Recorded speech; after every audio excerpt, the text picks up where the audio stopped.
लेके हाजिर हो चुके हैं अपडेट अमेरिका। जुड़ चुके ने हरजोत सिंह खालसा जी, स्वागत है जी। सत श्री अकाल। ਸਤਿ ਸ਼੍ਰੀ ਅਕਾਲ, ਧੰਨਵਾਦ ਜੀ ਆਇਆਂ ਨੂੰ। ਪੰਜਾਬੀ ਰੇਡੀਓ ਯੂਐਸਏ ਦੇ ਜਿੰਨੇ ਵੀ ਸਰੋਤੇ ਸਾਡੇ ਸਾਰੇ ਹੀ AM ਸਟੇਸ਼ਨਸ, FM ਸਟੇਸ਼ਨਸ, ਘਰਾਂ ਦੇ ਵਿੱਚ ਰੇਡੀਓ ਸੈਟਸ ਦੇ ਰਾਹੀਂ, ਟੈਲੀਫੋਨ ਦੇ ਰਾਹੀਂ, ਫੇਸਬੁੱਕ, YouTube ਤੇ ਲਾਈਵ ਦੇਖ ਰਹੇ ਹੋ, ਸੁਣ ਰਹੇ ਹੋ, ਸਾਰਿਆਂ ਨੂੰ ਜੀ ਆਇਆਂ ਨੂੰ ਤੇ ਬਹੁਤ ਹੀ ਪਿਆਰ ਤੇ ਸਤਿਕਾਰ ਭਰੀ ਸਤਿ ਸ਼੍ਰੀ ਅਕਾਲ। ਸੋਤਿਓ, ਅੱਜ ਦਸੰਬਰ ਦੀ 1 ਤਰੀਕ ਆ, ਦਿਨ ਸ਼ੁੱਕਰਵਾਰ ਆ। ਤੁਹਾਡੇ ਲਈ ਸਵੇਰ ਦਾ ਅਪਡੇਟ ਅਮਰੀਕਾ ਪ੍ਰੋਗਰਾਮ ਲੈ ਕੇ ਹਾਜ਼ਰ ਹੋਏ ਆ। ਪ੍ਰੋਗਰਾਮ ਨੂੰ ਸਪਾਂਸਰ ਕਰਦੇ ਨੇ ਖਾਲਸਾ ਇੰਸ਼ੋਰੈਂਸ ਏਜੰਸੀ, ਜਿਨ੍ਹਾਂ ਦੇ ਕੋਲੋਂ ਹਰ ਇੱਕ ਤਰੀਕੇ ਦੀ ਇੰਸ਼ੋਰੈਂਸ ਕਰਵਾ ਸਕਦੇ ਹੋ। ਇੰਸ਼ੋਰੈਂਸ ਬਾਰੇ ਪਤਾ ਕਰਨ ਲਈ ਕਾਲ ਕਰ ਸਕਦੇ ਹੋ ਨੰਬਰ 408-272-2500 ਦੇ ਉੱਤੇ। 1992 ਤੋਂ ਇੰਸ਼ੋਰੈਂਸ ਦੇ ਬਿਜ਼ਨਸ ਨੇ।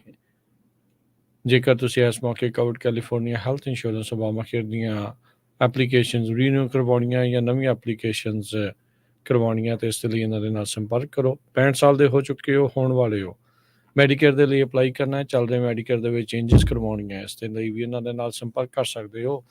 ਮਿਸਟਰ ਇੰਸ਼ੋਰੈਂਸ ਲਾਈਫ ਇੰਸ਼ੋਰੈਂਸ ਦੇ ਲਈ ਕਾਲ 408-272-2500 4082722500। ਟਿਰਕੀਆਣਾ immigration law firm, US immigration ਦਾ ਹੋਵੇ ਕਿਸੇ ਵੀ ਤਰੀਕੇ ਦਾ ਕੰਮ, ਕਾਲ ਅਟਰਨੀ ਜੇ ਟਿਰਕੀਆਣਾ 415-909-03। Manjit Singh Kular, Avtar Singh Manju, Clovis, Satnam Singh, Amarjit Singh Dosanjh, Sunny Parewal, Yuba City, Lakhvir Singh Samra, Texas, Gurmel Singh, Bakersfield, Harnek Singh, Pabla, Renton, Washington, H&M oil, ontario, Harjit Singh, Lathrop, Gurdev Singh, Sohal, Antelope, Gurmel Singh, Balbir Bassi, Elk Grove, Karnail Singh, Randhawa, ਟਰਲੌਕ, Gurnek Singh, ਬਾਗੜੀ, ਫਰੈਜ਼ਨੋ, ਧਰਮ Singh, Raminder Singh, Basra, Bakersfield, major Singh Sidhu, Vinder Dhaliwal, Nachhattar Singh Gill, Bakersfield, Grewal travel services, Yuba city, ਜਿਨ੍ਹਾਂ ਦੇ ਕੋਲੋਂ ਤੁਸੀਂ tax, payroll, OCI card, passport ਦੀਆਂ ਸਰਵਿਸਿਜ਼ ਲੈ ਸਕਦੇ ਹੋ। ਕਾਲ 5307517605। ਤੇ ਅੱਜ ਦੇ ਪ੍ਰੋਗਰਾਮ ਨੂੰ ਵਿਸ਼ੇਸ਼ ਤੌਰ ਤੇ ਸਪਾਂਸਰ ਕਰਦੇ ਨੇ ਖਾਦਿਮ ਜਿਊਲਰਸ ਵਾਲੇ, ਜਿਨ੍ਹਾਂ ਦੀਆਂ ਬਹੁਤ ਸਾਰੀਆਂ ਕੈਲੀਫੋਰਨੀਆ ਦੇ ਵਿੱਚ ਲੋਕੇਸ਼ਨ ਨੇ। ਇਮਤਿਆਜ਼ ਹੋਣਾ ਦੀ ਯਾਦ ਦੇ ਵਿੱਚ ਅੱਜ ਦੇ ਜਿਹੜੇ ਪ੍ਰੋਗਰਾਮ ਆ ਉਹ ਵਿਸ਼ੇਸ਼ ਤੌਰ ਤੇ ਸਪਾਂਸਰ ਕਰ ਰਹੇ ਆ। ਬੀਤੇ ਕਈ ਦਿਨਾਂ ਤੋਂ ਤੁਸੀਂ ਉੱਥੇ ਲਗਾਤਾਰ ਜਿਹੜੀ ਲਾਈਵ ਕਵਰੇਜ ਆ ਉੱਥੋਂ ਦੀ ਲਾਈਵ ਔਨ ਲੋਕੇਸ਼ਨ ਜਿਹੜੀ ਉਹ ਦੇਖ ਰਹੇ ਹੋ। ਅੱਜ ਵੀ ਉਹਨਾਂ ਦੇ ਸੈਕਰਾਮੈਂਟੋ ਲੋਕੇਸ਼ਨ ਦੇ ਉੱਤੇ ਵੱਖ-ਵੱਖ ਡਰਾਜ਼, ਲੱਕੀ ਡਰਾ ਜਿਹੜੇ ਉਹ ਕੱਢੇ ਜਾਣਗੇ ਜੀ। ਸੋ ਜਿੰਨੇ ਵੀ ਸਾਡੇ ਸਰੋਤੇ ਸੁਣ ਰਹੇ, ਵੱਧ ਤੋਂ ਵੱਧ ਪਹੁੰਚ ਸਕਦੇ ਆ। 4 ਵਜੇ ਦੇ ਕਰੀਬ ਉਹਨੀ ਲੱਕੀ ਡਰਾ ਕੱਢਣੇ, ਜਿਨ੍ਹਾਂ ਨੇ ਅੱਜ ਵੀ ਸਮਾਨ ਖਰੀਦਣਾ ਜਾਂ ਤੇ ਪਹੁੰਚਣਾ, ਤੇ ਸਾਡੀ ਟੀਮ ਵੀ ਪਹੁੰਚੀ ਹੋਣੀ ਆ। ਜਰੂਰ ਸਾਡੀ ਟੀਮ ਨੂੰ ਮਿਲ ਕੇ ਵੀ ਆਇਓ ਤੇ ਲਾਈਵ ਕਵਰੇਜ ਜਿਹੜੇ ਨਹੀਂ ਪਹੁੰਚ ਸਕਦੇ, ਦੂਰ ਦਰਾਡੇ ਆ, ਉਹਨਾਂ ਨੂੰ ਉੱਥੋਂ ਦਿਖਾਲੀ ਵੀ ਜਾਊਗੀ। ਅੱਜ ਦੀਆਂ ਖਬਰਾਂ ਵੱਲ ਆਈਏ। US ਦੇ house representative congressman George Santos ਨੂੰ ਕਾਂਗਰਸ ਦੇ ਵਿੱਚੋਂ ਕਰਪਸ਼ਨ ਚਾਰਜਸ ਦੇ ਕਾਰਨ ਕੱਢ ਦਿੱਤਾ ਗਿਆ ਹੈਗਾ। ਇਹਦੇ ਨਾਲ ਜਿਹੜੀ GOP ਦੀ ਹੁਣ ਮੈਜੋਰਟੀ ਆ ਉਹ ਘਟ ਗਈ ਹੈਗੀ। 9 ਸੀਟਾਂ ਦੀ ਜਿਹੜੀ ਮੈਜੋਰਟੀ ਰਹਿ ਗਈ ਹੈਗੀ ਆ। ਇੱਕ ਐਥਿਕਸ ਰਿਪੋਰਟ ਆਈ ਸੀ ਥੋੜਾ ਸਮਾਂ ਹੋਇਆ, ਜਿਹਦੇ ਵਿੱਚ ਦੱਸਿਆ ਗਿਆ ਵੀ ਕਿਸ ਤਰ੍ਹਾਂ ਉਹਨਾਂ ਨੇ ਜਿਹੜੀ ਆਪਣੀ ਕੈਂਪੇਨ ਦਾ ਜਿਹੜਾ ਫੰਡ ਸੀ ਉਹਦੇ ਵਿੱਚੋਂ ਮਨੀ ਨੂੰ ਜਿਹੜਾ ਆ ਵੱਖ-ਵੱਖ ਆਪਣੇ ਪਰਸਨਲ ਯੂਜ਼ ਦੇ ਲਈ ਵਰਤਿਆ, ਜਿਹਦੇ ਵਿੱਚ ਉਹਨੀ ਅਪਾਰਟਮੈਂਟ ਦਾ rent, adult site OnlyFans, ਹੋਰ ਕਈ ਚੀਜ਼ਾਂ ਦੇ ਲਈ ਵਰਤਿਆ ਗਿਆ। ਸੋ ਲਾ ਮੇਕਰਸ ਨੇ 311 ਦੇ ਮੁਕਾਬਲੇ 114 ਵੋਟਾਂ ਪਾ ਕੇ ਨਿਊਯਾਰਕ ਦੇ ਰਿਪਬਲਿਕਨ ਕਾਂਗਰਸਮੈਨ ਨੂੰ ਕਾਂਗਰਸ ਦੇ ਵਿੱਚੋਂ ਜਿਹੜਾ ਆ ਕੱਢ ਦਿੱਤਾ ਹੈਗਾ ਆ। 2 ਮੈਂਬਰ ਨੇ ਜਿਹੜੇ ਉਹ ਵੋਟਡ ਪ੍ਰੈਜ਼ੈਂਟ, ਤੇ 2/3 ਜਿਹੜੇ ਚੈਂਬਰ ਨੇ ਇਸ ਨੂੰ ਪਾਸ ਕੀਤਾ ਹੈਗਾ। ਜਾਰਜ ਸੈਂਟੋਸ ਪਹਿਲੇ ਰਿਪਬਲਿਕਨ ਕਾਂਗਰਸਮੈਨ ਆ ਜਿਨ੍ਹਾਂ ਨੂੰ ਕੱਢਿਆ ਗਿਆ। ਇਹਨਾਂ ਤੋਂ ਪਹਿਲਾਂ 5 ਜਿਹੜੇ ਆ ਉਹ ਡੈਮੋਕ੍ਰੇਟਿਕ ਕਾਂਗਰਸਮੈਨ ਸੀ, ਜਿਨ੍ਹਾਂ ਨੂੰ ਵੱਖ-ਵੱਖ ਚਾਰਜਸ ਕਰਕੇ ਕੱਢਿਆ ਗਿਆ ਸੀ। ਇਹ ਸਿਵਲ ਵਾਰ ਤੋਂ ਲੈ ਕੇ ਹੁਣ ਤੱਕ ਜੇ ਦੱਸਦੇ ਜਾਈਏ। ਸੰਤੋਸ ਨੂੰ ਕੱਢਣ ਤੋਂ ਬਾਅਦ ਹੁਣ ਜੋ ਹਾਊਸ ਰਿਪਬਲਿਕਨਸ ਆ ਉਹਨਾਂ ਦੇ ਕੋਲ 221 ਵੋਟਾਂ ਆ, ਡੈਮੋਕ੍ਰੇਟਸ ਦੇ ਕੋਲ 213 ਹੈਗੀਆਂ ਆ। ਤੇ ਕੋਈ ਵੀ ਜਿਹੜਾ ਹੁਣ ਲੈਜਿਸਲੇਸ਼ਨ ਆ ਉਹਨੂੰ ਪਾਸ ਕਰਨ ਦੇ ਲਈ ਕਾਫੀ ਹਾਰਡ ਹੋਊਗਾ ਰਿਪਬਲਿਕਨਸ ਦੇ ਲਈ। ਉਹਨਾਂ ਨੂੰ ਡੈਮੋਕ੍ਰੇਟਸ ਦੀ ਜਿਹੜੀ ਸਪੋਰਟ ਆ ਉਹ ਲੈਣੀ ਪਊਗੀ, ਤੇ ਡੈਮੋਕ੍ਰੇਟਸ ਦੇ ਕੋਲ ਇਹ ਸੀਟ ਆ ਜਾਊਗੀ, ਕਿਉਂਕਿ ਨਿਊਯਾਰਕ ਲਾ ਦੇ ਮੁਤਾਬਕ ਡੈਮੋਕ੍ਰੇਟਿਕ ਗਵਰਨਰ ਜੋ ਕੈਥੀ ਹੋਚਲ ਆ, ਉਹਨਾਂ ਦੇ ਕੋਲ 10 ਦਿਨ ਉਹਨਾਂ ਨੇ ਇੱਕ ਸਪੈਸ਼ਲ ਇਲੈਕਸ਼ਨ ਅਨਾਉਂਸ ਕਰਨੀ ਪਊਗੀ ਇਸ ਦੇ ਲਈ, ਜੋ ਫਰਵਰੀ ਦੇ ਵਿੱਚ ਆਊਗੀ। ਤਦ ਤੱਕ ਉਹ ਅਪੁਆਇੰਟ ਕਰ ਸਕਦੇ ਹੈਗੇ ਆ ਟੈਂਪਰੇਰੀ ਆਪਣੀ ਜੋ ਸੰਤੋਸ਼ ਦੀ ਪੋਜੀਸ਼ਨ ਦੀ ਜਗ੍ਹਾ ਦੇ ਉੱਤੇ। ਜੀ ਬਿਲਕੁਲ ਕਾਫੀ ਜਿਹੜੇ ਬਣੇ ਸੀਗੇ ਜਦੋਂ ਦੇ ਲਾ ਮੇਕਰ, ਉਦੋਂ ਤੋਂ ਹੀ ਇਹਨਾਂ ਦੇ ਨਾਲ ਵਿਵਾਦ ਜਿਹੜੇ ਆ ਉਹ ਜੁੜੇ ਰਹੇ ਆ। ਪਹਿਲਾਂ ਇਹ ਝੂਠ ਬੋਲਿਆ ਇਹਨਾਂ ਨੇ ਰੈਜ਼ੂਮੇਜ਼ ਦੇ ਉੱਤੇ, ਉਦੋਂ ਬਹੁਤ ਰੌਲਾ ਪਿਆ। ਫਿਰ ਇਹਨਾਂ ਦੀਆਂ ਮਸਲੇ ਜਿਹੜੇ ਆ ਉਹ ਕਰਪਸ਼ਨ ਦੇ ਉਹ ਸਾਹਮਣੇ ਆ ਗਏ, ਤੇ ਬਾਅਦ ਦੇ ਵਿੱਚ ਦੇਖਿਆ ਵੀ ਲੋਕਾਂ ਦੀ ਮਨੀ ਨੂੰ ਉਹਨੇ ਗਲਤ ਢੰਗ ਦੇ ਨਾਲ ਆਪਣੇ ਉੱਤੇ ਹੀ ਜਿਹੜਾ ਉਹ ਲਾਇਆ। 35 ਸਾਲਾਂ ਦਾ ਇਹ ਫਰੈਸ਼ਮੈਨ ਲਾਅ ਮੇਕਰ ਸੀਗਾ। ਇਸ ਨੇ ਪਹਿਲਾਂ ਇਹ ਸੀਟ ਫਲਿੱਪ ਕੀਤੀ ਸੀਗੀ ਡੈਮੋਕ੍ਰੇਟਸ ਦੇ ਕੋਲੋਂ, ਜਿੱਥੋਂ ਇਹ ਜਿੱਤ ਕੇ ਆਇਆ ਆ, ਤੇ ਹੁਣ ਕਹਿੰਦੇ ਵੀ ਡੈਮੋਕ੍ਰੇਟਸ ਦੇ ਕੋਲ ਇੱਕ ਵਾਰੀ ਫਿਰ ਮੌਕਾ ਹੋ ਸਕਦਾ ਹੈ। ਹਾਊਸ ਦੇ ਰਿਪਬਲਿਕਨ ਲੀਡਰ ਜਿਨ੍ਹਾਂ 'ਚ speaker Mike Johnson, majority whip Steve Scalise, ਉਹਨਾਂ ਨੇ ਜਿਹੜਾ ਆ ਉਹ ਇਸ ਬਿੱਲ ਨੂੰ ਜਿਹੜਾ ਉਹ ਲੈ ਕੇ ਆਂਦਾ ਸੀ, ਐਕਸਪਲਸ਼ਨ ਦਾ ਜਿਹੜਾ ਹੈਗਾ ਆ। ਸੋ ਹੁਣ ਕਾਫੀ ਜ਼ਿਆਦਾ ਜਿਹੜਾ ਉਹ ਮੁੱਦਾ ਗਰਮਾਇਆ ਪਿਆ ਆ। ਉਧਰ ਦੂਜੇ ਪਾਸੇ ਨਾਲ ਮਨੈਂਡਜ਼ ਹੋਣਾ ਦੇ ਜਿਹੜੇ ਲਾਅ ਮੇਕਰ ਮਨੈਂਡਜ਼ ਆ, ਜਿਨ੍ਹਾਂ ਦੇ ਉੱਤੇ ਵੀ ਕਰਪਸ਼ਨ ਦੇ ਜਿਹੜੇ ਚਾਰजेस ਆ, ਜਿਨ੍ਹਾਂ ਦੇ ਕੋਲੋਂ ਸੋਨਾ ਵੀ ਲੱਭਾ ਸੀ ਉਹਨਾਂ ਦੀ, ਤੇ ਉਹਨਾਂ ਦੀ ਜਨਾਨੀ ਦੇ ਉੱਤੇ ਵੀ ਇੰਡਾਈਟਮੈਂਟਸ ਜਿਹੜੀਆਂ ਆਈਆਂ ਸੀ। ਹੁਣ ਰਿਪਬਲਿਕਨਸ ਉਸ ਨੂੰ ਲੈ ਕੇ ਵੀ ਰੌਲਾ ਪਾ ਰਹੇ ਵੀ ਭਾਈ ਇਹਨੂੰ ਕਦੋਂ ਜਿਹੜਾ ਆ ਉਹ ਹੁਣ ਕੱਢਣਾ ਆ। ਹਾਊਸ ਐਥਿਕਸ ਕਮੇਟੀ ਦਾ ਮਸਲਾ ਚਿਰ ਤੋਂ ਬਣਿਆ ਸੀ, ਕੈਵਿਨ ਮਕਾਰਥੀ ਉਹਨਾਂ ਦੇ ਟਾਈਮ ਤੋਂ ਜਦੋਂ ਉਹ ਸਪੀਕਰ ਸੀਗੇ। ਕਾਫੀ ਜਿਹੜੀਆਂ ਚੀਜ਼ਾਂ ਜਿਹੜਾ ਪਤਾ ਲੱਗਣ ਤੋਂ ਬਾਵਜੂਦ ਵੀ ਇਸ ਨੂੰ ਕੱਢਦੇ ਕਾਫੀ ਵਕਤ ਜਿਹੜਾ ਆ ਉਹ ਹੁਣ ਲੱਗ ਗਿਆ ਆ। ਫਰਵਰੀ 'ਚ ਸਪੈਸ਼ਲ ਇਲੈਕਸ਼ਨ ਹੋਊਗੀ, ਨਵੰਬਰ ਵਿੱਚ ਇੱਕ ਵਾਰੀ ਫਿਰ ਇਲੈਕਸ਼ਨ ਜਿਹੜੀ ਉਹ ਰੈਗੂਲਰ ਆ ਉਹ ਉੱਥੇ ਜਿਹੜੀ ਉਹ ਹੋ ਜਾਣੀ ਆ।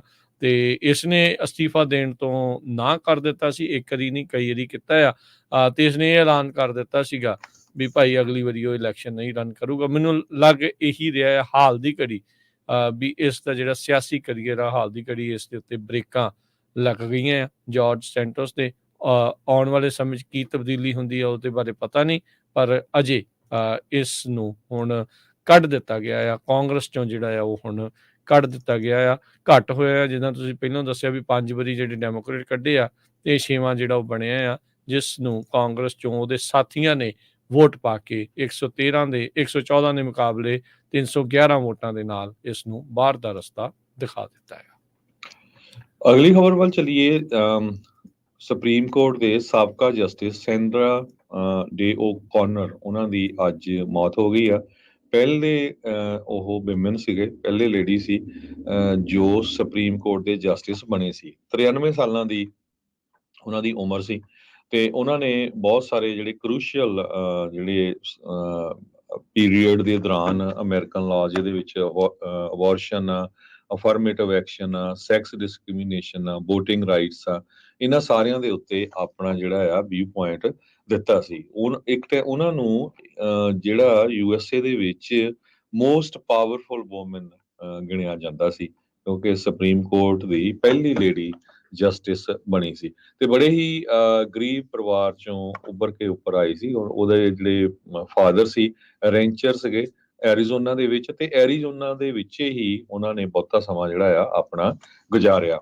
2018 ਦੇ ਵਿੱਚ ਉਹਨਾਂ ਨੇ ਰਿਜ਼ਾਈਨ ਕਰ ਦਿੱਤਾ ਸੀ, ਵੀ ਉਹ ਡਾਇਗਨੋਸ ਕੀਤੇ ਗਏ ਹੈਗੇ ਆ ਐਲਜ਼ਾਈਮਰ ਡਿਸੀਜ਼ ਦੇ ਨਾਲ।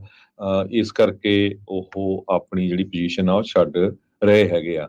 ਭਾਵੇਂ ਕਹਿੰਦੇ ਵਿਲੀਅਮ ਐਚ ਰੈਨਕੁਇਸਟ ਉਹਨਾਂ ਦੇ ਸਟੈਨਫੋਰਡ ਲਾ ਸਕੂਲ ਦੇ ਕਲਾਸਮੇਟ ਸੀ, ਉਹਨਾਂ ਨੇ ਚੀਫ ਜਸਟਿਸ ਵੀ ਸਰਵ ਕੀਤਾ ਹੈਗਾ, ਪਰ ਸੁਪਰੀਮ ਕੋਰਟ ਦੇ ਵਿੱਚ ਮੋਸਟਲੀ ਜਸਟਿਸ ਓਕਨਰ ਦਾ ਨਾਂ ਹੀ ਜਿਹੜਾ ਗਿਣਿਆ ਜਾਂਦਾ ਸੀ ਅਮਰੀਕਾ ਦੀ, ਜੇ ਹਿਸਟਰੀ ਦੇ ਵਿੱਚ ਦੇਖਿਆ ਜਾਵੇ। ਸੋ ਇੱਕ ਬਹੁਤ ਹੀ ਪਾਵਰਫੁਲ ਲੇਡੀ ਅਮਰੀਕਾ ਦੇ ਵਿੱਚ ਹੋਈ ਆ, ਤੇ ਪ੍ਰੈਜ਼ੀਡੈਂਟ ਰੋਨਾਲਡ ਰੀਗਨ ਹੋਣਾ ਨੇ ਉਹਨਾਂ ਨੂੰ ਸੁਪਰੀਮ ਕੋਰਟ ਦੇ ਲਈ ਨੋਮੀਨੇਟ ਕੀਤਾ ਸੀ 1981 ਦੇ ਵਿੱਚ, ਪਹਿਲੇ ਫੀਮੇਲ ਜਸਟਿਸ। ਸੋ ਅੱਜ ਉਹਨਾਂ ਦੀ ਜਿਹੜੀ ਆ ਮੌਤ ਹੋ ਗਈ ਹੈ। 93 ਸਾਲ ਉਹਨਾਂ ਦੀ ਜਿਹੜੀ ਉਹ ਉਮਰ ਸੀ। ਰੀਸੈਂਟਲੀ ਇੱਕ ਹੋਰ ਜਿਹੜੀ ਮਹਿਲਾ ਸੁਪਰੀਮ ਕੋਰਟ ਦੀ ਜਿਹੜੀ ਜਸਟਿਸ ਸੀ, ਕੁਛ ਸਮੇਂ ਪਹਿਲਾਂ ਉਹਨਾਂ ਦੀ ਵੀ ਜਿਹੜੀ ਉਹ ਮੌਤ ਹੋਈ ਸੀ, ਗਿੰਗਸਬਰਗ। ਤੇ ਇਹ ਜਿਹੜੇ ਪਰ ਪਹਿਲੇ ਜਸਟਿਸ ਸੀਗੇ, ਜਿਹੜੇ ਕਹਿ ਲਓ ਵੀ ਟ੍ਰੇਲ ਬਲੇਜ਼ਰ, ਰਾਹ ਦਸੇਰਾ ਇਹਨਾਂ ਨੂੰ ਜਿਹੜਾ ਔਰਤਾਂ ਦੇ ਲਈ ਮੰਨਿਆ ਜਾਂਦਾ ਆ। ਤੇ ਸੋ ਮਾੜੀ ਚੀਜ਼ ਜਿਹੜੀ ਉਹ ਵਾਪਰੀ ਆ, ਪਰ ਆਪਣੀ ਚੰਗੀ ਲੰਮੀ ਉਮਰ ਜਿਹੜੀ ਉਹ ਭੋਗ ਕੇ ਗਏ ਨੇ। ਅਗਲੀ ਜਿਹੜੀ ਹਜ਼ਰਤ ਸਿੰਘ ਜੀ ਗੱਲ ਕਰਦੇ ਜਾਈਏ, ਅਪੀਲ ਕੋਰਟ ਦੀ ਇੱਕ ਰੂਲਿੰਗ ਆਈ ਆ, ਜਿਸ ਦੇ ਨਾਲ ਟਰੰਪ ਹੁਣਾਂ ਦੀਆਂ ਮੁਸ਼ਕਲਾਂ ਜਿਹੜੀਆਂ ਆ ਉਹ ਵੱਧ ਸਕਦੀਆਂ। ਉਹਨਾਂ ਨੇ ਕਿਹਾ ਹੈ ਵੀ ਟਰੰਪ ਹੁਣਾਂ ਨੂੰ ਪ੍ਰੈਜ਼ੀਡੈਂਸ਼ੀਅਲ ਇਮਿਊਨਿਟੀ ਵੀ ਰਾਸ਼ਟਰਪਤੀ ਹੋਣ ਦੇ ਕਰਕੇ ਜਿਹੜਾ ਬਚਾਅ ਹੁੰਦਾ ਆ ਉਹਨਾਂ ਲਾ ਸੂਟਸ ਤੋਂ ਨਹੀਂ ਮਿਲ ਸਕਦਾ, ਜਿਹੜੇ ਜਨਵਰੀ 6 ਦੇ ਨਾਲ 6 ਜਨਵਰੀ ਦੀ ਜਿਹੜੀ ਹਿੰਸਾ ਆ, ਜਿਸ ਦੇ ਵਿੱਚ ਇਹ ਦੋਸ਼ ਆ ਵੀ ਇਹਨਾਂ ਨੇ ਉਕਸਾਈ, ਇਹਨਾਂ ਦੇ ਸਾਥੀਆਂ ਨੇ ਉਕਸਾਈ, ਇਲੈਕਸ਼ਨ ਹਾਰਨ ਤੋਂ ਬਾਅਦ ਦੇ ਵਿੱਚ ਉਤੋਂ ਜਿਹੜਾ ਇਹਨਾਂ ਦਾ ਬਚਾਅ ਨਹੀਂ ਹੋਊਗਾ। ਕਹਿੰਦੇ ਵੀ ਸਿਵਲ ਲਾ ਸੂਟ ਜੇ 6 ਜਨਵਰੀ 2021 ਦੀ ਘਟਨਾ ਦੇ ਬਾਬਤ ਟਰੰਪ ਹੁਣਾਂ ਦੇ ਉੱਤੇ ਕੀਤੇ ਜਾਂਦੇ ਆ ਤਾਂ ਪ੍ਰੈਜ਼ੀਡੈਂਸ਼ੀਅਲ ਇਮਿਊਨਿਟੀ ਇਹਨਾਂ ਨੂੰ ਨਹੀਂ ਬਚਾ ਸਕਦੀ। ਇਹ ਓਪੀਨੀਅਨ ਚੀਫ ਜੱਜ ਸ਼੍ਰੀ ਨਿਵਾਸਨ ਜਿਹੜੇ ਆ ਉਹਨਾਂ ਨੇ ਲਿਖਿਆ ਹੈਗਾ ਆ। ਸੋ ਇਹ ਫੈਡਰਲ ਅਪੀਲ ਕੋਰਟਸ ਦੇ ਵਿੱਚ ਵਾਸ਼ਿੰਗਟਨ DC ਦੇ ਵਿੱਚ ਮਾਮਲਾ ਜਿਹੜਾ ਆ ਉਹ ਪਹੁੰਚਿਆ ਸੀਗਾ। ਪ੍ਰੈਜ਼ੀਡੈਂਟ ਉਹਨਾਂ ਨੇ ਓਪੀਨੀਅਨ ਦੇ ਵਿੱਚ ਲਿਖਿਆ ਵੀ ਕਹਿੰਦੇ ਵੀ ਉਹ ਹਰ ਇੱਕ ਮਿੰਟ ਹਰ ਦਿਨ ਆਪਣੀ ਅਫੀਸ਼ੀਅਲ ਰਿਸਪੌਂਸਿਬਿਲਿਟੀ ਨਹੀਂ ਨਿਭਾ ਰਹੇ ਹੁੰਦੇ, ਅਤੇ ਜਿਹੜੇ ਵੀ ਐਕਟ ਉਹਨਾਂ ਦੇ ਉਹਨਾਂ ਫੰਕਸ਼ਨਸ ਦੇ ਆਫਿਸ ਦੇ ਫੰਕਸ਼ਨਸ ਤੋਂ ਬਾਹਰ ਹੁੰਦੇ ਆ ਉਹਦੇ ਵਿੱਚ ਕਹਿੰਦੇ ਵੀ ਇਮਿਊਨਿਟੀ ਉਹਨਾਂ ਨੂੰ ਨਹੀਂ ਮਿਲ ਸਕਦੀ। ਕਹਿੰਦੇ ਵੀ ਉਹ ਚਾਹੇ ਅਨਅਫੀਸ਼ੀਅਲ ਆ ਚਾਹੇ ਉਹ ਪ੍ਰਾਈਵੇਟ ਕਪੈਸਿਟੀ ਦੇ ਵਿੱਚ ਵੀ ਜਿਹੜੇ ਉਹ ਕਰ ਰਹੇ ਹੋਣ। ਸੋ 6 ਜਨਵਰੀ ਦੇ ਸਿਵਲ ਲਾ ਸੂਟਸ ਦਾ ਰਸਤਾ ਜਿਹੜਾ ਆ ਇਸ ਫੈਸਲੇ ਨੇ ਖੋਲ੍ਹ ਦਿੱਤਾ ਆ ਟਰੰਪ ਹੁਣਾਂ ਦੇ ਲਈ। ਇਹਦੇ ਨਾਲ ਇਹਨਾਂ ਦੀਆਂ ਜਿਹੜੀਆਂ ਹੋਰ ਮੁਸ਼ਕਿਲਾਂ ਆ ਉਹ ਵੱਧ ਸਕਦੀਆਂ। 3 ਜੱਜਾਂ ਦਾ ਜਿਹੜਾ ਇਹ ਬੈਂਚ ਸੀਗਾ, ਇਹ ਯੂਨੈਨਿਮਸ ਡਿਸੀਜਨ ਆਇਆ ਆ, 3 ਜੱਜਾਂ ਨੇ ਇਸ ਓਪੀਨੀਅਨ ਨੂੰ ਹਾਮੀ ਜਿਹੜੀ ਉਹ ਦਿੱਤੀ ਆ। ਜੱਜ ਸ਼੍ਰੀ ਨਿਵਾਸਨ ਤੋਂ ਇਲਾਵਾ ਜੱਜ ਗ੍ਰੈਗ ਕੈਟਸਸ ਅਤੇ ਜੱਜ ਜੂਡਿਥ ਰੋਜਰ, ਉਹਨਾਂ ਨੇ ਵੀ ਇਸ ਫੈਸਲੇ ਦੇ ਵਿੱਚ ਕਨਕਰ ਜਿਹੜਾ ਕੀਤਾ, ਯਾਨੀ ਕਿ ਹਾਮੀ ਭਰੀ ਹੈਗੀ ਆ। ਡਿਸੀਜਨ ਕਹਿੰਦੇ ਵੀ ਅਲਾਓ ਇਸ ਟਾਈਮ ਦੇ ਉੱਤੇ ਕਹਿੰਦੇ ਵੀ ਇਸ ਡਿਸੀਜਨ ਦੇ ਨਾਲ ਜਿਹੜੇ 3 ਲਾ ਸੂਟ ਆ ਆਲਰੇਡੀ ਰੈਡੀ ਪਏ ਆ। ਇੱਕ ਟਰੰਪ ਹੁਣਾਂ ਦੇ ਉਲਟ ਕੈਪੀਟਲ ਪੁਲਿਸ ਆਫਿਸਰਸ ਦੇ ਦੁਆਰਾ, ਦੂਜਾ ਜਿਹੜੇ ਮੈਂਬਰਸ ਆਫ ਕਾਂਗਰਸ ਦੇ ਦੁਆਰਾ, ਅਤੇ ਕਹਿੰਦੇ ਵੀ ਇਸ ਤੋਂ ਇਲਾਵਾ ਹਾਫ ਡਜ਼ਨ ਹੋਰ 6-7 ਹੋਰ ਜਿਹੜੇ ਟਰੰਪ ਹੁਣਾਂ ਦੇ ਖਿਲਾਫ ਜਿਹੜੇ ਲਾ ਸੂਟ ਆ ਉਹ ਕਹਿੰਦੇ ਵੀ ਕਹਿ ਲਓ ਵੀ ਸਿਆਲਾਂ ਚੋਂ ਜਿੱਦਾਂ ਉੱਭਰ ਕੇ ਹਾਈਬਰਨੇਸ਼ਨ ਚੋਂ ਆਉਂਦੇ ਆ, ਡੋਰਮੈਂਸੀ ਚੋਂ ਨਿਕਲ ਕੇ ਜਿਹੜੇ ਉਹ ਆ ਸਕਦੇ ਆ। ਸੋ ਇਹਨਾਂ ਨੂੰ ਕਾਫੀ ਜ਼ਿਆਦਾ ਹੋਰ ਨਵੀਆਂ ਜਿਹੜੀਆਂ ਅਦਾਲਤੀ ਦਾ ਪੇਚਾਂ ਦੇ ਵਿੱਚ ਜਿਹੜਾ ਆ ਉਹ ਘਿਰ ਸਕਦੇ ਨੇ। ਇਸ ਫੈਸਲੇ ਦੇ ਨਾਲ ਡੈਫੀਨੇਟਲੀ ਟਰੰਪ ਹੁਣਾਂ ਨੂੰ ਅਦਾਲਤ ਵਿੱਚ ਜਾਂ ਉਹਨਾਂ ਦੇ ਵਕੀਲਾਂ ਨੂੰ ਅਦਾਲਤ ਵਿੱਚ ਜ਼ਿਆਦਾ ਸਮਾਂ ਗੁਜ਼ਾਰਨਾ ਪੈ ਸਕਦਾ ਹੈ। ਜੀ, ਕੱਲ ਰੌਨ ਡੀਸੈਂਟਿਸ ਜੋ ਫਲੋਰੀਡਾ ਦੇ ਗਵਰਨਰ ਆ ਤੇ ਗੈਬਨ ਨਿਊਸਮ ਕੈਲੀਫੋਰਨੀਆ ਦੇ ਗਵਰਨਰ ਆ, ਉਹਨਾਂ ਦੇ ਵਿਚਾਲੇ ਡਿਬੇਟ ਹੋਈ ਹੈਗੀ ਆ। ਹਾਲਾਂਕਿ ਰੌਨ ਡੀਸੈਂਟਿਸ ਜੋ ਫਲੋਰੀਡਾ ਤੋਂ ਹੈਗੇ ਆ ਉਹ 2024 ਦੀ ਰਿਪਬਲਿਕਨ ਪ੍ਰੈਜ਼ੀਡੈਂਸ਼ੀਅਲ ਨੋਮੀਨੇਸ਼ਨ ਦੇ ਲਈ ਕੈਂਡੀਡੇਟ ਹੈਗੇ ਆ। 44 ਦਿਨ ਰਹਿ ਗਏ ਆਇਓਵਾ ਦੇ ਵਿੱਚ ਜਿਹੜੀ ਇਲੈਕਸ਼ਨ ਹੋਣੀ ਆ, ਪਰ ਉਹਨਾਂ ਦੇ ਜਿਹੜੇ ਨੰਬਰ ਆ ਕਾਫੀ ਡਾਊਨ ਹੈਗੇ ਆ ਪ੍ਰੈਜ਼ੀਡੈਂਟ ਡੋਨਾਲਡ ਟਰੰਪ ਉਹਨਾਂ ਦੇ ਮੁਕਾਬਲੇ। ਤੇ ਜੋ ਕੈਲੀਫੋਰਨੀਆ ਦੇ ਗਵਰਨਰ ਗੈਬਨ ਨਿਊਸਮ ਹੁਣੀ ਆ, ਉਹਨਾਂ ਨੇ ਬਾਰ-ਬਾਰ ਇਹੀ ਕਿਹਾ ਵੀ ਮੈਂ ਕੈਂਡੀਡੇਟ ਤਾਂ ਹੈ ਨਹੀਂ, ਪਰ ਬਹੁਤ ਸਾਰੇ ਲੋਕ ਸੋਚ ਰਹੇ ਆ ਵੀ ਉਹ 2028 ਦੇ ਲਈ ਪ੍ਰਿਪੇਅਰ ਕਰ ਰਹੇ ਆ ਆਪਣੇ ਆਪ ਨੂੰ। ਉਸ ਟਾਈਮ ਦੇ ਉੱਤੇ ਨਾ ਤਾਂ ਪ੍ਰੈਜ਼ੀਡੈਂਟ ਬਾਈਡਨ ਹੋਣਗੇ ਤੇ ਨਾ ਹੀ ਪ੍ਰੈਜ਼ੀਡੈਂਟ ਡੋਨਾਲਡ ਟਰੰਪ ਕੈਂਡੀਡੇਟ ਹੋਣਗੇ। ਸੋ ਪਰ ਕਾਫੀ ਜਿਹੜਾ ਸ਼ਾਨ ਹੈਨਿਟੀ ਵੀ ਸੀ, ਫੌਕਸ ਵਾਲਿਆਂ ਨੇ ਇਹਨਾਂ ਦੀ ਡਿਬੇਟ ਕਰਾਈ ਸੀ, ਪਰ ਰੌਨ ਡੀਸੈਂਟਿਸ ਵੀ ਕੋਈ ਬਾਹਲਾ ਸੋਲਿਡ ਪੁਆਇੰਟ ਨਹੀਂ ਸ਼ੋ ਕਰ ਸਕੇ। ਤੇ ਗਵਰਨਰ ਗੈਬਨ ਨਿਊਸਮ ਹੋਣਾ ਨੇ ਜੋ ਬਾਈਡਨ ਹੋਣਾ ਦੀ ਸਪੋਰਟ ਕੀਤੀ ਹੈਗੀ ਆ, ਤੇ ਉਹਨੇ ਕਿਹਾ ਵੀ ਮੈਂ ਅੱਜ ਤੱਕ ਨਹੀਂ ਕੈਂਡੀਡੇਟ ਹੈਗਾ, ਪਰ ਸਾਡੇ ਕੈਂਡੀਡੇਟ ਜੋ ਬਾਈਡਨ ਹੋਣਗੇ। ਇੱਕ ਟਾਈਮ ਦੇ ਉੱਤੇ ਰੌਨ ਡੀਸੈਂਟਿਸ ਨੂੰ ਇਹ ਪੁੱਛਿਆ ਵੀ ਗਿਆ ਵੀ ਕਿਸ ਟਾਈਮ ਦੇ ਉੱਤੇ ਤੁਸੀਂ ਡ੍ਰੌਪ ਆਊਟ ਕਰ ਰਹੇ ਆ ਤਾਂ ਕਿ ਨਿੱਕੀ ਹੈਲੀ ਨੂੰ ਜਿਹੜਾ ਚਾਂਸ ਆ ਉਹ ਦਿੱਤਾ ਜਾ ਸਕੇ। ਸੋ ਹੁਣ ਦੇਖਦੇ ਆ ਆਇਓਵਾ ਦੇ ਵਿੱਚ 44 ਦਿਨ ਰਹਿ ਗਏ ਆ, ਪ੍ਰਾਇਮਰੀ ਹੋਣੀ ਆ, ਉੱਥੇ ਕਿਹੜਾ ਕੈਂਡੀਡੇਟ ਅੱਗੇ ਆਉਂਦਾ ਹੈਗਾ। ਵੱਖ-ਵੱਖ ਟੌਪਿਕਸ ਦੇ ਉੱਤੇ ਦੋਨਾਂ ਦੇ ਵਿਚਾਲੇ ਜਿਹੜੀ ਗੱਲਬਾਤ ਹੋਈ ਆ, ਕੈਲੀਫੋਰਨੀਆ ਤੋਂ ਕਿਉਂ ਲੋਕ ਮੂਵ ਹੋ ਰਹੇ ਆ, ਖਾਸ ਕਰਕੇ ਫਲੋਰੀਡਾ, ਟੈਕਸਸ ਨੂੰ। ਟੈਕਸਸ ਦੇ ਉੱਤੇ immigration, violent crime, parental rights in schools ਤੇ ਰਿਸਟ੍ਰਿਕਸ਼ਨ ਔਨ ਅਬੋਰਸ਼ਨ, ਬਾਈਡਨ ਦੀ ਜੋ ਸਾਰਾ ਕੁਛ ਉਹਨਾਂ ਦੀ ਸਰਕਾਰ ਦਾ ਜੋ ਅੱਜ ਕੱਲ੍ਹ ਚੱਲ ਰਿਹਾ ਉਹਦੇ ਬਾਰੇ ਵੀ ਗੱਲਬਾਤ ਹੋਈ ਹੈਗੀ ਆ। ਗੈਸ ਦੀਆਂ ਪ੍ਰਾਈਸਿਸ ਕੈਲੀਫੋਰਨੀਆ 'ਚ ਕਿਉਂ ਹਾਈ ਹੈਗੀਆਂ ਆ, ਤੇ ਹੋਮਲੈਸਨੈਸ, ਇਹ ਸਾਰਾ ਕੁਝ ਜਿਹੜਾ ਆ ਇਸ ਡਿਬੇਟ ਦੇ ਵਿੱਚ ਡਿਸਕਸ ਹੋਇਆ। ਜੀ ਬਿਲਕੁਲ। ਡਿਸੈਂਟਿਸ ਹੁਣਾਂ ਨੇ ਵੀ ਪੁੱਛਿਆ, ਕਹਿੰਦੇ ਵੀ ਤੂੰ ਮੰਨਦਾ ਕਿਉਂ ਨਹੀਂ ਵੀ ਤੂੰ ਰਨ ਕਰ ਰਿਹਾ ਆ ਨਿਊਸਮ ਨੂੰ, ਤੇ ਨਿਊਸਮ ਉੱਥੇ ਬਾਈਡਨ ਹੁਣਾਂ ਦਾ ਰਿਕਾਰਡ ਖੋਲ ਕੇ ਬਹਿ ਗਏ। ਕਹਿੰਦੇ ਵੀ ਨਹੀਂ ਦੇਖ ਮੈਂ ਤਾਂ ਰਨ ਨਹੀਂ ਕਰ ਰਿਹਾ, ਪਰ ਜਿਹੜਾ ਸਾਡਾ ਕੈਂਡੀਡੇਟ ਆ ਉਹ ਆਲਰੇਡੀ ਉਹਨੇ 14 ਮਿਲੀਅਨ ਜੌਬਸ ਕ੍ਰੀਏਟ ਕੀਤੀਆਂ, 10 ਟਾਈਮਸ ਕਹਿੰਦੇ ਮੋਰ ਹੈਗੀਆਂ ਪਿਛਲੇ 3 ਰਿਪਬਲਿਕਨ ਪ੍ਰੈਜ਼ੀਡੈਂਟਸ ਨੂੰ ਮਿਲਾ ਕੇ ਵੀ।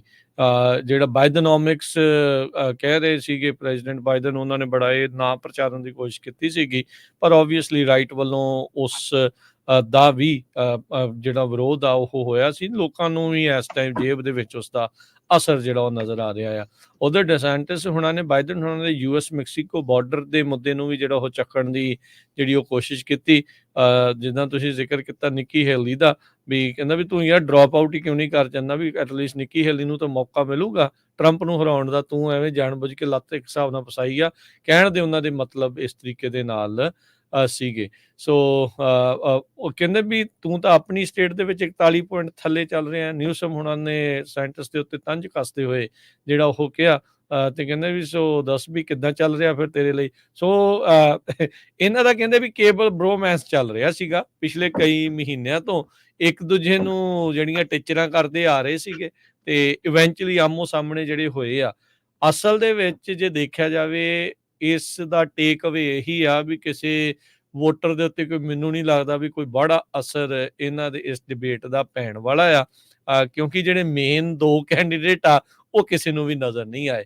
ਇਹ ਹੋ ਸਕਦਾ ਵੀ ਜਿੱਦਾਂ ਤੁਸੀਂ ਦੱਸਿਆ ਵੀ 2024 ਦੀਆਂ ਇਲੈਕਸ਼ਨਾਂ ਦੇ ਵਿੱਚ ਇਹ ਦੋਨੋਂ ਜਾਣੇ ਫਿਰ ਆਮੋ ਸਾਹਮਣੇ ਜਿਹੜੇ ਉਹ ਹੋ ਸਕਦੇ ਆ, ਪਰ ਅੱਜ ਦੀ ਗੱਲ ਕਰੀਏ ਤਾਂ 2024 ਦੇ ਵਿੱਚ ਇਹਨਾਂ ਦੋਨਾਂ ਦਾ ਕੋਈ ਵੀ ਜਿਹੜਾ ਆ ਉਹ ਨਜ਼ਰ ਨਹੀਂ ਆ ਰਿਹਾ ਵੀ ਇਹ ਉਸ ਕੜੀ ਦੇ ਉੱਤੇ ਜਾਂ ਉਸ ਪੋਡੀਅਮ ਦੇ ਉੱਤੇ ਜਿਹੜੇ ਹੋ ਸਕਦੇ ਜਿੱਥੇ ਐਕਚੁਅਲ ਦੇ ਵਿੱਚ ਦੋਨਾਂ ਆਪੋ ਆਪਣੀਆਂ ਪਾਰਟੀਆਂ ਵੱਲੋਂ ਕੈਂਡੀਡੇਟ ਜਿਹੜੇ ਹੋਣ। ਹਾਂ, ਇਹ ਜ਼ਰੂਰ ਆ ਕੈਲੀਫੋਰਨੀਆ ਵਰਸਿਸ ਫਲੋਰੀਡਾ ਦਾ ਜਿਹੜਾ ਰੌਲਾ ਰੱਪਾ ਆ ਉਹ ਜ਼ਰੂਰ ਦੇਖਣ ਨੂੰ ਇਸ ਦੇ ਵਿੱਚ ਮਿਲਿਆ ਆ। ਨਿੱਕੀ ਹੇਲੀ ਦਾ ਨਾਮ ਲੈਣ ਦੇ ਉੱਤੇ ਜਿੱਦਾਂ ਆਪਾਂ ਰੀਸੈਂਟਲੀ ਦੱਸਿਆ ਵੀ ਕੋਚ ਨੈਟਵਰਕ ਨੇ ਵੀ ਉਹਨਾਂ ਨੂੰ ਐਂਡੋਰਸ ਕੀਤਾ। ਹੋਰ ਵੀ ਜਿਹੜੇ ਐਸਟੈਬਲਿਸ਼ਮੈਂਟ ਆ ਰਿਪਬਲਿਕਨ ਪਾਰਟੀ ਵਾਲੀ, ਉਹ ਨਿੱਕੀ ਹੇਲੀ ਦੇ ਪਿੱਛੇ ਪਿੱਠ ਦੇ ਉੱਤੇ ਜਿਹੜੀ ਉਹ ਆ ਰਹੀ ਆ। ਇਹ ਕਿੰਨਾ ਕੁ ਅਸਰ ਜਿਹੜਾ ਆ ਨਿੱਕੀ ਹੇਲੀ ਨੂੰ ਇਸ ਦਾ ਫਾਇਦਾ ਜਿਹੜਾ ਮਿਲ ਜੂਗਾ, ਲੱਗ ਇਹਦੇ ਵਿੱਚ ਤੇ ਇਹ ਜ਼ਿਆਦਾ ਰਿਹਾ ਵੀ ਡਿਸੈਂਟਸ ਦੇ ਨਾਲੋਂ ਨਿੱਕੀ ਹੇਲੀ ਸ਼ਾਇਦ ਇਸ ਦੇ ਵਿੱਚ ਇਹ ਡਿਬੇਟ ਦੇ ਵਿੱਚ ਉਹ ਪੁਆਇੰਟ ਜ਼ਿਆਦਾ ਲੈ ਕੇ ਜਿਹੜੀ ਉਹ ਚਲੇ ਜਾਊਗੀ। ਸੋ ਹੁਣ ਦੇਖੋ ਅੱਗੇ ਜਿਹੜਾ ਉਹ ਕੀ ਬਣਦਾ ਆ। Tax, immigration, crime, parental rights, Biden ਹੋਣਾ ਦਾ ਜਿਹੜਾ ਕੋਗਨੀਟਿਵ ਡਿਕਲਾਈਨ, ਇਸ ਦੇ ਉੱਤੇ ਡਿਸੈਂਟਸ ਨੇ ਤੰਜ ਜਿਹੜੀ ਉਹ ਕੱਸਣ ਦੀ ਕੋਸ਼ਿਸ਼ ਜਿਹੜੀ ਉਹ ਕੀਤੀ ਆ। ਗੈਸ ਪ੍ਰਾਈਸਿਸ, ਹੋਮਲੈਸਨੈਸ, ਇਹ ਸਾਰੀਆਂ ਚੀਜ਼ਾਂ ਕਹਿੰਦੇ ਵੀ ਕੱਲ ਦੇ ਡਿਬੇਟ ਦੇ ਵਿੱਚ 90 ਮਿੰਟ ਦੇ ਇਸ ਰੌਲੇ ਰੱਪੇ ਦੇ ਵਿੱਚ ਜਿਹੜੀਆਂ ਉਹ ਰਹੀਆਂ।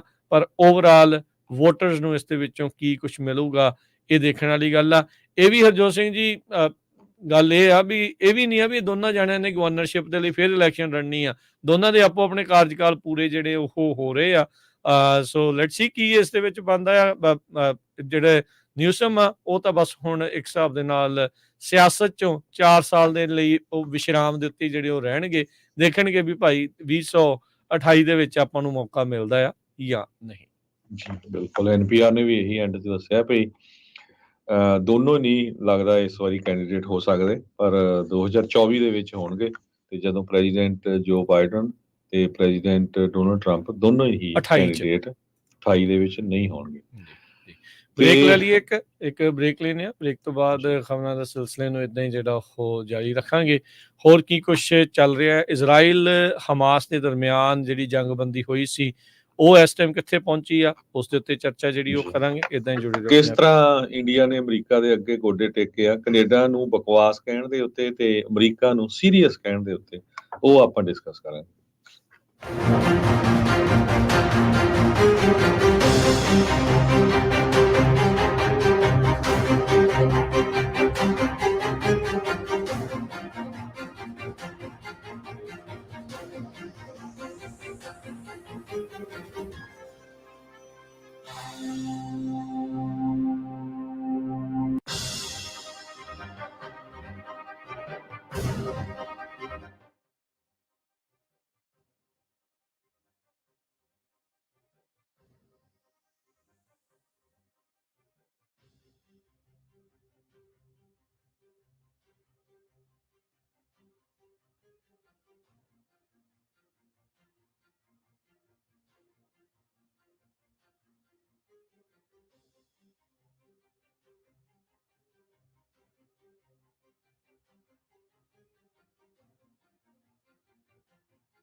ब्रेक तो बाद एक बार फिर आप सब का स्वागत है। श्रोते प्रोग्राम चल रहा है जी अपना इस मौके अपडेट अमेरिका। हरजोत सिंह जी स्वागत है जी। हाँ, ਸਤਿ ਸ਼੍ਰੀ ਅਕਾਲ, ਧੰਨਵਾਦ ਜੀ। ਹੈ ਅਗਲੀਆਂ ਖਬਰਾਂ ਦੇ ਉੱਤੇ ਨਜ਼ਰ ਮਾਰਦੇ ਜਾਈਏ। ਇਜ਼ਰਾਈਲ ਤੇ ਹਮਾਸ ਦੇ ਵਿੱਚ ਜਿਹੜੀ ਜੰਗਬੰਦੀ ਹੋਈ ਸੀ ਉਹ ਲੱਗਦਾ ਆ ਹੁਣ ਖਤਮ ਹੋ ਚੁੱਕੀ ਆ। 1 ਤਰੀਕ ਨੂੰ ਜੇ ਫੇਰ ਦੇਖਿਆ ਜਾਵੇ ਤਾਂ ਇਹਨਾਂ ਦੋਨਾਂ ਦੇ ਦਰਮਿਆਨ ਝਗੜਾ ਜਿਹੜਾ ਆ ਦੁਬਾਰਾ ਸ਼ੁਰੂ ਹੋ ਚੁੱਕਾ ਆ। ਇਜ਼ਰਾਈਲ ਨੇ ਕਹਿੰਦੇ ਵੀ ਆਪਣੀ ਫਾਈਟਿੰਗ ਆ, ਲੜਾਈ ਆ, ਉਸ ਨੂੰ ਮੁੜ ਦੁਬਾਰਾ ਚਾਲੂ ਕਰ ਦਿੱਤਾ ਹੈ। 에ਅਰ ਸਟ੍ਰਾਈਕਸ ਕਹਿੰਦੇ ਗਾਜ਼ਾ ਦੇ ਵਿੱਚ ਕਈ ਥਾਵਾਂ ਦੇ ਉੱਤੇ ਫੇਰ ਰਿਪੋਰਟ ਕੀਤੀਆਂ ਗਈਆਂ ਆ। ਹਮਾਸ ਦੇ ਦੁਆਰਾ ਕਈ ਦਰਜਨ ਜਿਹੜੇ ਉਹਨਾਂ ਨੇ ਰੱਖੇ ਸੀਗੇ ਕਬਜ਼ੇ ਦੇ ਵਿੱਚ, ਜਿਨ੍ਹਾਂ ਨੂੰ ਕਿਡਨੈਪ ਕਰ ਲਿਆ ਸੀ, ਉਹਨਾਂ ਨੂੰ ਵਾਪਸ ਛੱਡਿਆ ਗਿਆ ਆ। IDF ਜਿਹੜੀ ਉਹ ਕਹਿ ਰਹੀ ਆ ਵੀ ਉਹਨਾਂ ਨੇ 200 ਤੋਂ ਵੱਧ ਜਿਹੜੇ ਟੈਰਰ ਟਾਰਗੇਟਸ ਆ ਉਹਨਾਂ ਦੇ ਕਹਿਣ ਮੁਤਾਬਕ ਉਹਨਾਂ ਦੇ ਉੱਤੇ ਹਮਲਾ ਕੀਤਾ ਆ। ਪੈਲਸਤੀਨੀ ਹੈਲਥ ਅਧਿਕਾਰੀਆਂ ਨੇ ਕਿਹਾ ਵੀ ਇਹਨਾਂ ਬੰਬਾਰਡਮੈਂਟ ਦੇ ਵਿੱਚ, ਇਜ਼ਰਾਈਲੀ ਸਟ੍ਰਾਈਕਸ ਦੇ ਵਿੱਚ 100 ਤੋਂ ਵੱਧ ਲੋਕਾਂ ਦੀ ਹੋਰ ਮੌਤ ਹੋ ਚੁੱਕੀ ਹੈਗੀ ਆ। 100 ਇਜ਼ਰਾਈਲੀ ਔਰਤਾਂ ਤੇ ਬੱਚਿਆਂ ਤੇ ਫੋਰਨਰਸ ਨੂੰ ਜਿਨ੍ਹਾਂ ਨੂੰ ਹਮਾਸ ਨੇ ਕਿਡਨੈਪ ਕੀਤਾ ਸੀ, ਹੌਸਟੇਜ ਬਣਾਇਆ ਸੀ, ਬੰਧਕ ਉਹਨਾਂ ਨੂੰ ਛੱਡਿਆ ਆ। ਤੇ ਉਧਰ ਪੈਲਸਤੀਨੀਅਨ ਜਿਹੜੀਆਂ ਔਰਤਾਂ ਤੇ ਬੱਚੇ ਜਿਹੜੇ ਆ ਉਹਨਾਂ 240 ਉਹ ਇਜ਼ਰਾਈਲ ਨੇ ਆਪਣੇ ਵੱਲੋਂ ਜਿਹੜੇ ਉਹ ਛੱਡੇ ਹੈਗੇ ਆ।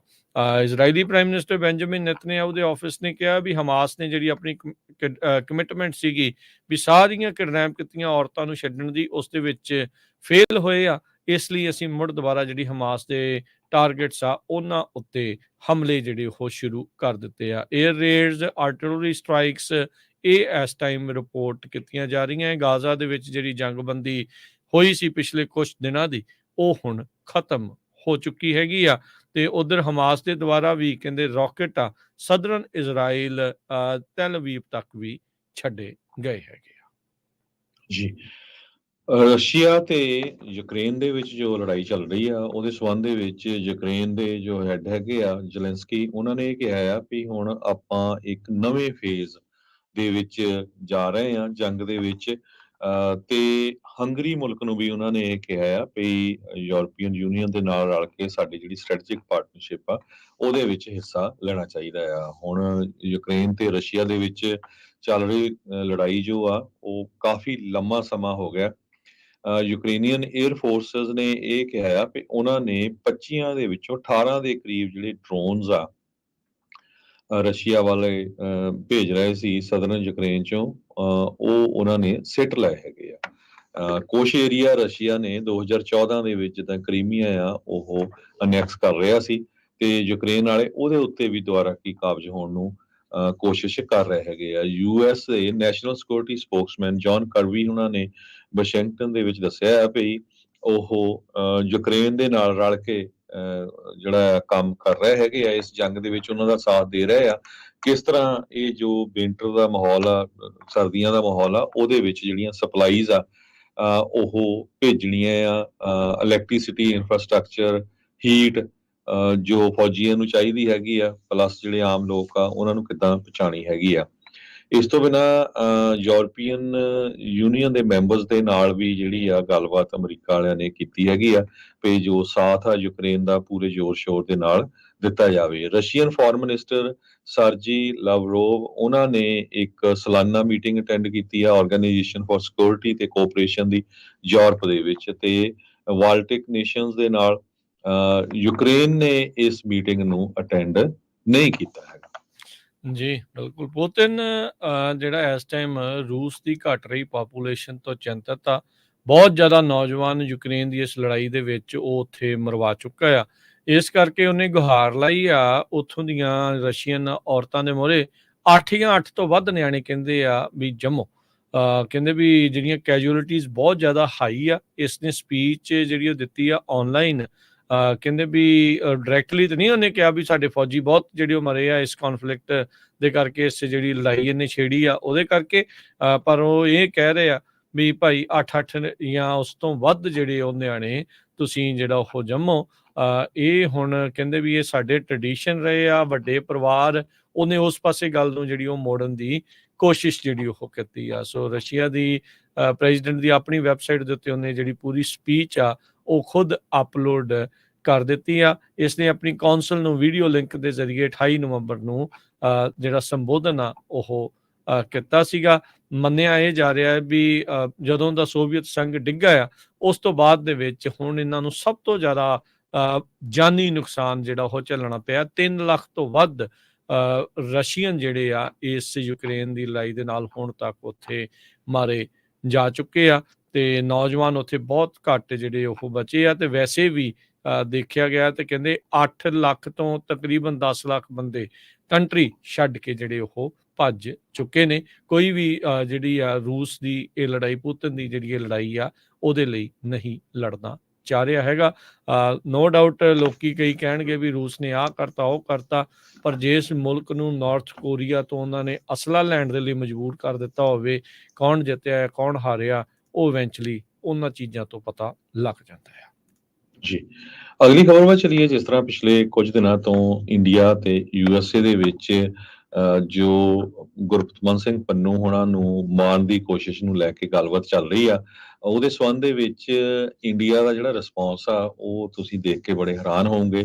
ਜਦੋਂ ਆਪਣੇ ਗੁਆਂਢੀ ਮੁਲਕ ਕੈਨੇਡਾ ਨੇ ਕਿਹਾ ਸੀ ਵੀ ਭਾਰਤ ਦੇ ਏਜੰਸੀਆਂ ਦੇ ਬੰਦੇ ਜੋ ਇਨਵੋਲਵ ਆ ਸ਼ਹੀਦ ਭਾਈ ਹਰਦੀਪ ਸਿੰਘ ਨਿੱਜਰ ਹੋਣਾ ਦੇ ਕਤਲ ਦੇ ਸੰਬੰਧ ਦੇ ਵਿੱਚ, ਤੇ ਉਸ ਟਾਈਮ ਦੇ ਉੱਤੇ ਇੰਡੀਆ ਦੇ ਜੋ ਫੋਰਨ ਮਿਨਿਸਟਰ ਆ, ਉਹਨਾਂ ਨੇ ਸ਼ਬਦ ਯੂਜ਼ ਕੀਤਾ ਸੀ ਅਬਸਰਡ, ਵੀ ਇਹ ਟੋਟਲੀ ਜਿਹੜਾ ਗਲਤ ਸਾਡੇ ਤੇ ਇਲਜ਼ਾਮ ਹੈਗਾ ਆ, ਐਵੇਂ ਬੇਵਕੂਫਾ ਇਲਜ਼ਾਮ ਹੈਗਾ।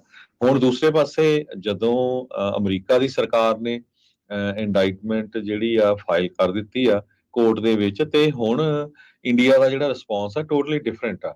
ਹੁਣ ਉਹ ਕਹਿੰਦੇ ਵੀ ਮੈਟਰ ਆਫ ਕੰਸਰਨ ਆ, ਵੀ ਜੋ ਸਾਡੇ ਤੇ ਚਾਰजेस ਲਾਏ ਗਏ ਆ, ਤੇ ਅਸੀਂ ਇੱਕ ਹਾਈ ਲੈਵਲ ਕਮੇਟੀ ਕ੍ਰੀਏਟ ਕਰ ਦਿੱਤੀ ਆ ਜੋ ਇਹ ਸਾਰਾ ਕੁਝ ਇਸ ਨੂੰ ਬਾਅਦ ਚ ਕਰੂਗੀ।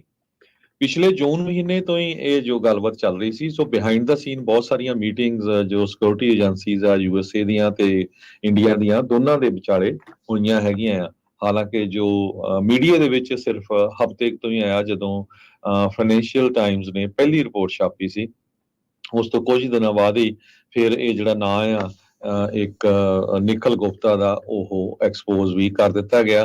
ਪਰ ਉਹਦੇ ਨਾਲ ਜੋ ਇੰਡੀਆ ਦਾ ਭਾਰਤ ਸਰਕਾਰ ਦਾ ਬੰਦਾ ਜਿਹੜਾ ਸਾਬਕਾ CRPF ਪੁਲਿਸ ਦਾ ਜਿਹੜਾ ਰਿਹਾ ਆ, ਉਸ ਦਾ ਨਾਮ ਹਜੇ ਤੱਕ ਡਿਸਕਲੋਜ਼ ਨਹੀਂ ਕੀਤਾ ਗਿਆ ਹੈਗਾ।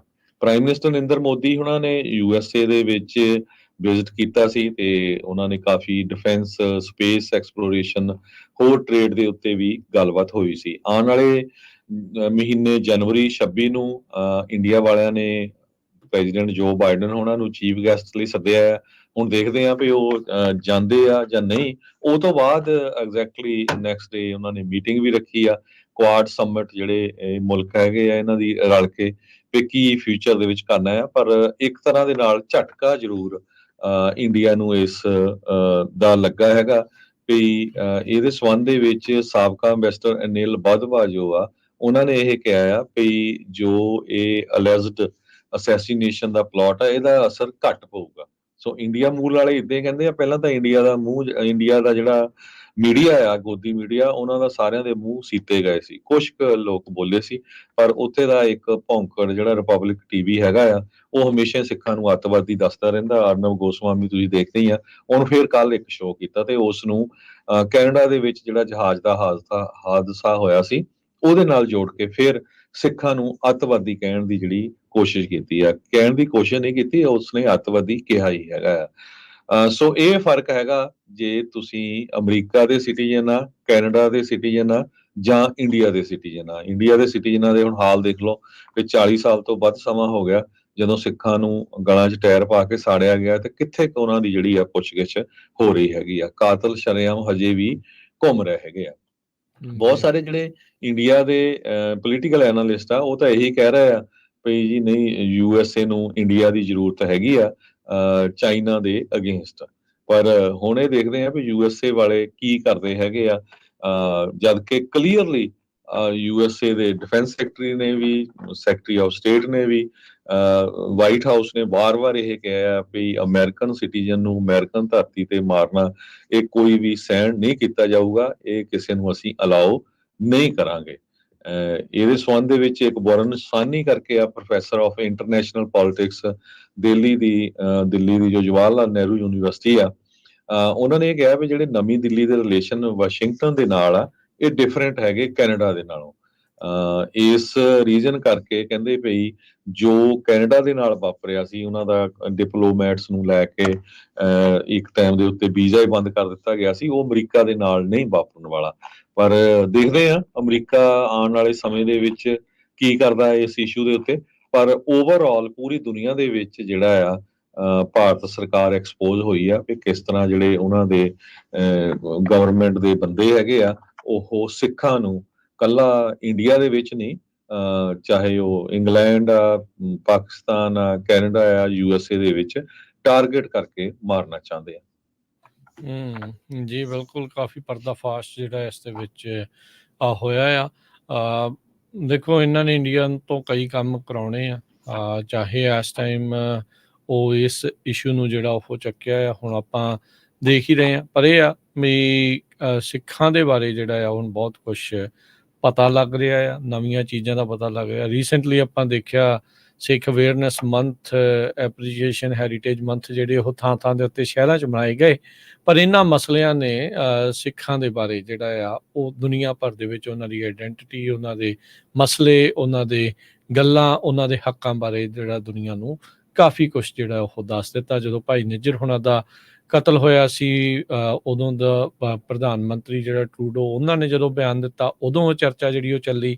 ਤੇ ਹੁਣ ਜਦੋਂ ਸਿੱਖ ਫਾਰ ਜਸਟਿਸ ਦੇ ਜਿਹੜੇ ਜਨਰਲ ਕੌਂਸਲ ਆ ਗੁਰਪਤਵੰਤ ਸਿੰਘ ਪੰਨੂ, ਉਸ ਦੇ ਕਤਲ ਦਾ ਜਿਹੜਾ ਅਸੈਸੀਨੇਸ਼ਨ ਦਾ ਪਲਾਟ ਸੀ ਉਹ ਪਰਦਾਫਾਸ਼ ਹੋਇਆ। ਉਸ ਤੋਂ ਬਾਅਦ ਦੇ ਵਿੱਚ ਵੀ ਹੋਰ ਕਿੰਨੀਆਂ ਚੀਜ਼ਾਂ ਦਾ ਇਸ ਦੇ ਵਿੱਚ ਜਿਹੜਾ ਉਹ ਪਤਾ ਲੱਗ ਰਿਹਾ ਆ। ਜਿਸ ਤਰੀਕੇ ਦੇ ਨਾਲ ਪਣਡੁੱਬੀਆਂ ਲੈ ਕੇ ਕੈਨੇਡਾ ਪਹੁੰਚ ਗਿਆ ਸੀਗਾ ਇੰਡੀਆ, ਹੁਣ ਉਹਨਾਂ ਦਾ ਹੀ ਜਿਹੜੇ ਆ ਉਹ ਕਹਿ ਰਹੇ ਆ ਵੀ ਦੇਖੋ ਅਮਰੀਕਾ ਨਾਲ ਤਾਂ ਨਹੀਂ ਮੁਕਾਬਲਾ ਮਿਲਟਰੀ ਦੇ ਤੌਰ ਦੇ ਉੱਤੇ ਕੀਤਾ ਜਿਹੜਾ ਉਹ ਜਾ ਸਕਦਾ। ਉਹਨਾਂ ਨੂੰ ਪਤਾ ਹੀ ਆ ਇਸ ਚੀਜ਼ ਦੇ ਵਿੱਚ ਬਹੁਤ ਅੱਗੇ ਆ ਅਮਰੀਕਾ ਇਹਨਾਂ ਸਾਰਿਆਂ ਦੇ ਨਾਲੋਂ। ਤੇ ਹੁਣ ਦੇਖੋ ਅੱਗੇ ਜਿਹੜਾ ਉਹ ਕੀ ਬਣਦਾ, ਪਰ ਦਬਾਅ ਜਿਹੜਾ ਇਸ ਟਾਈਮ ਕਾਫੀ ਜ਼ਿਆਦਾ ਬਣਿਆ ਆ। ਭਾਰਤੀ ਸਰਕਾਰ ਨੇ ਆਪਣਾ ਪੱਲਾ ਪਹਿਲਾਂ ਹੀ ਜਿਹੜਾ ਉਹ ਇਸ ਚੀਜ਼ ਦੇ ਵਿੱਚ ਝਾੜ ਲਿਆ। ਇੱਕ ਅਜਿਹਾ ਬਿਆਨ ਦੇ ਕੇ ਵੀ ਭਾਰਤ ਦੀ ਇਹ ਪਾਲਿਸੀ ਨਹੀਂ, ਇਹ ਜੇ ਕਿਸੇ ਨੇ ਕੀਤਾ ਤੇ ਆਪਣੇ ਪੱਧਰ ਦੇ ਉੱਤੇ ਕੀਤਾ ਹੋਊਗਾ। ਨਿਖਿਲ ਗੁਪਤਾ ਨਾਂ ਦਾ ਜਿਹੜਾ ਉਹ ਬੰਦਾ ਜਿਸ ਨੇ ਇੱਥੇ $15,000 ਦਵਾਇਆ, ਤੇ ਇਹਨਾਂ ਦੀ ਨਲਾਇਕੀ ਇਹੀ ਸੀਗੀ ਵੀ ਨਲਾਇਕੀ ਵੀ ਕਹਿ ਲਓ ਜਾਂ ਜੋ ਵੀ ਆ, ਜਿਸ ਤਰੀਕੇ ਦੇ ਨਾਲ ਵੀ ਉਹਨਾਂ ਨੇ ਜਿਹੜਾ ਹਿਟਮੈਨ ਹਾਇਰ ਕੀਤਾ ਜਾਂ ਕਰ ਰਹੇ ਸੀਗੇ, ਉਹ ਅੰਡਰ ਕਵਰ DEA ਦਾ ਏਜੰਟ ਸੀਗਾ। ਸੋ ਉੱਥੇ ਜਿਹੜਾ ਇਹ ਫੜ ਹੋ ਗਏ। ਇਸ ਤੋਂ ਬਾਅਦ ਦੇ ਵਿੱਚ ਇੰਡਾਈਟਮੈਂਟ ਜਿਹੜੀ ਉਹ ਆਈ ਆ। ਸੋ ਇਹ ਹੁਣ ਦੇਖੋ ਅੱਗੇ ਕੀ ਬਣਦਾ ਆ, ਪਰ ਹਾਲ ਦੀ ਘੜੀ ਦਬਾਅ ਜਿਹੜਾ ਆ ਭਾਰਤ ਉੱਤੇ ਲਗਾਤਾਰ ਜਿਹੜਾ ਉਹ ਵੱਧਦਾ ਹੀ ਜਿਹੜਾ ਹੋ ਜਾਵੇਗਾ। ਇਸ ਚੀਜ਼ ਉੱਤੇ ਜਿਹੜੀ ਹਰਜੋਤ ਸਿੰਘ ਜੀ ਉੱਥੇ ਜਿਹੜੀ ਖਾਮੋਸ਼ੀ ਆ ਉਹ ਬਹੁਤ ਕੁਛ ਜਿਹੜੀ ਉਹ ਦੱਸਦੀ ਆ ਗੋਦੀ ਮੀਡੀਆ ਦੀ ਵੀ ਕੀ ਕੁਛ ਹੋਣ ਜਾ ਰਿਹਾ, ਕਿਉਂਕਿ ਇਹ ਪਹਿਲੀ ਵਾਰ ਨਹੀਂ, 2 ਲਗਾਤਾਰ ਘਟਨਾਵਾਂ, ਇਨਫੈਕਟ 3-4 ਘਟਨਾਵਾਂ ਹੀ ਕਹਿ ਸਕਦੇ ਆ। ਚਾਹੇ ਪੰਜਵੜ ਸਾਹਿਬ ਸੀਗੇ, ਚਾਹੇ ਅਵਤਾਰ ਸਿੰਘ ਕੰਡਾ ਸੀਗਾ, ਉਹਨਾਂ ਦੀ ਗੱਲ ਸੀ, ਭਾਈ ਨਿੱਜਰ ਹੁਣਾਂ ਦੀ ਸੀਗੀ, ਤੇ ਹੁਣ ਜਿਹੜਾ ਪੰਨੂ ਹੁਣਾਂ ਦੀ ਗੱਲ ਆ। 3 ਤਾਂ ਹੁਣ ਸਿੱਖਾਂ ਨੂੰ ਇਹ ਵੀ ਕਲੀਅਰ ਹੋਣਾ ਸ਼ੁਰੂ ਹੋ ਗਿਆ ਰਾਜਕਨਵੀਰ ਸਿੰਘ ਜੀ, ਭਈ ਦੀਪ ਸਿੱਧੂ ਨੂੰ ਲੈ ਕੇ, ਸਿੱਧੂ ਮੂਸੇ ਵਾਲੇ ਨੂੰ ਲੈ ਕੇ ਵੀ ਉਹਦੇ ਵਿੱਚ ਵੀ ਜਿਹੜੇ ਆ ਭਾਰਤ ਦੀਆਂ ਏਜੰਸੀਆਂ ਦੇ ਬੰਦੇ ਇਨਵੋਲਵ ਸੀ। ਹੁਣ ਆਮ ਸਿੱਖ ਇਹ ਸੋਚਣ ਲੱਗ ਪਏ ਆ।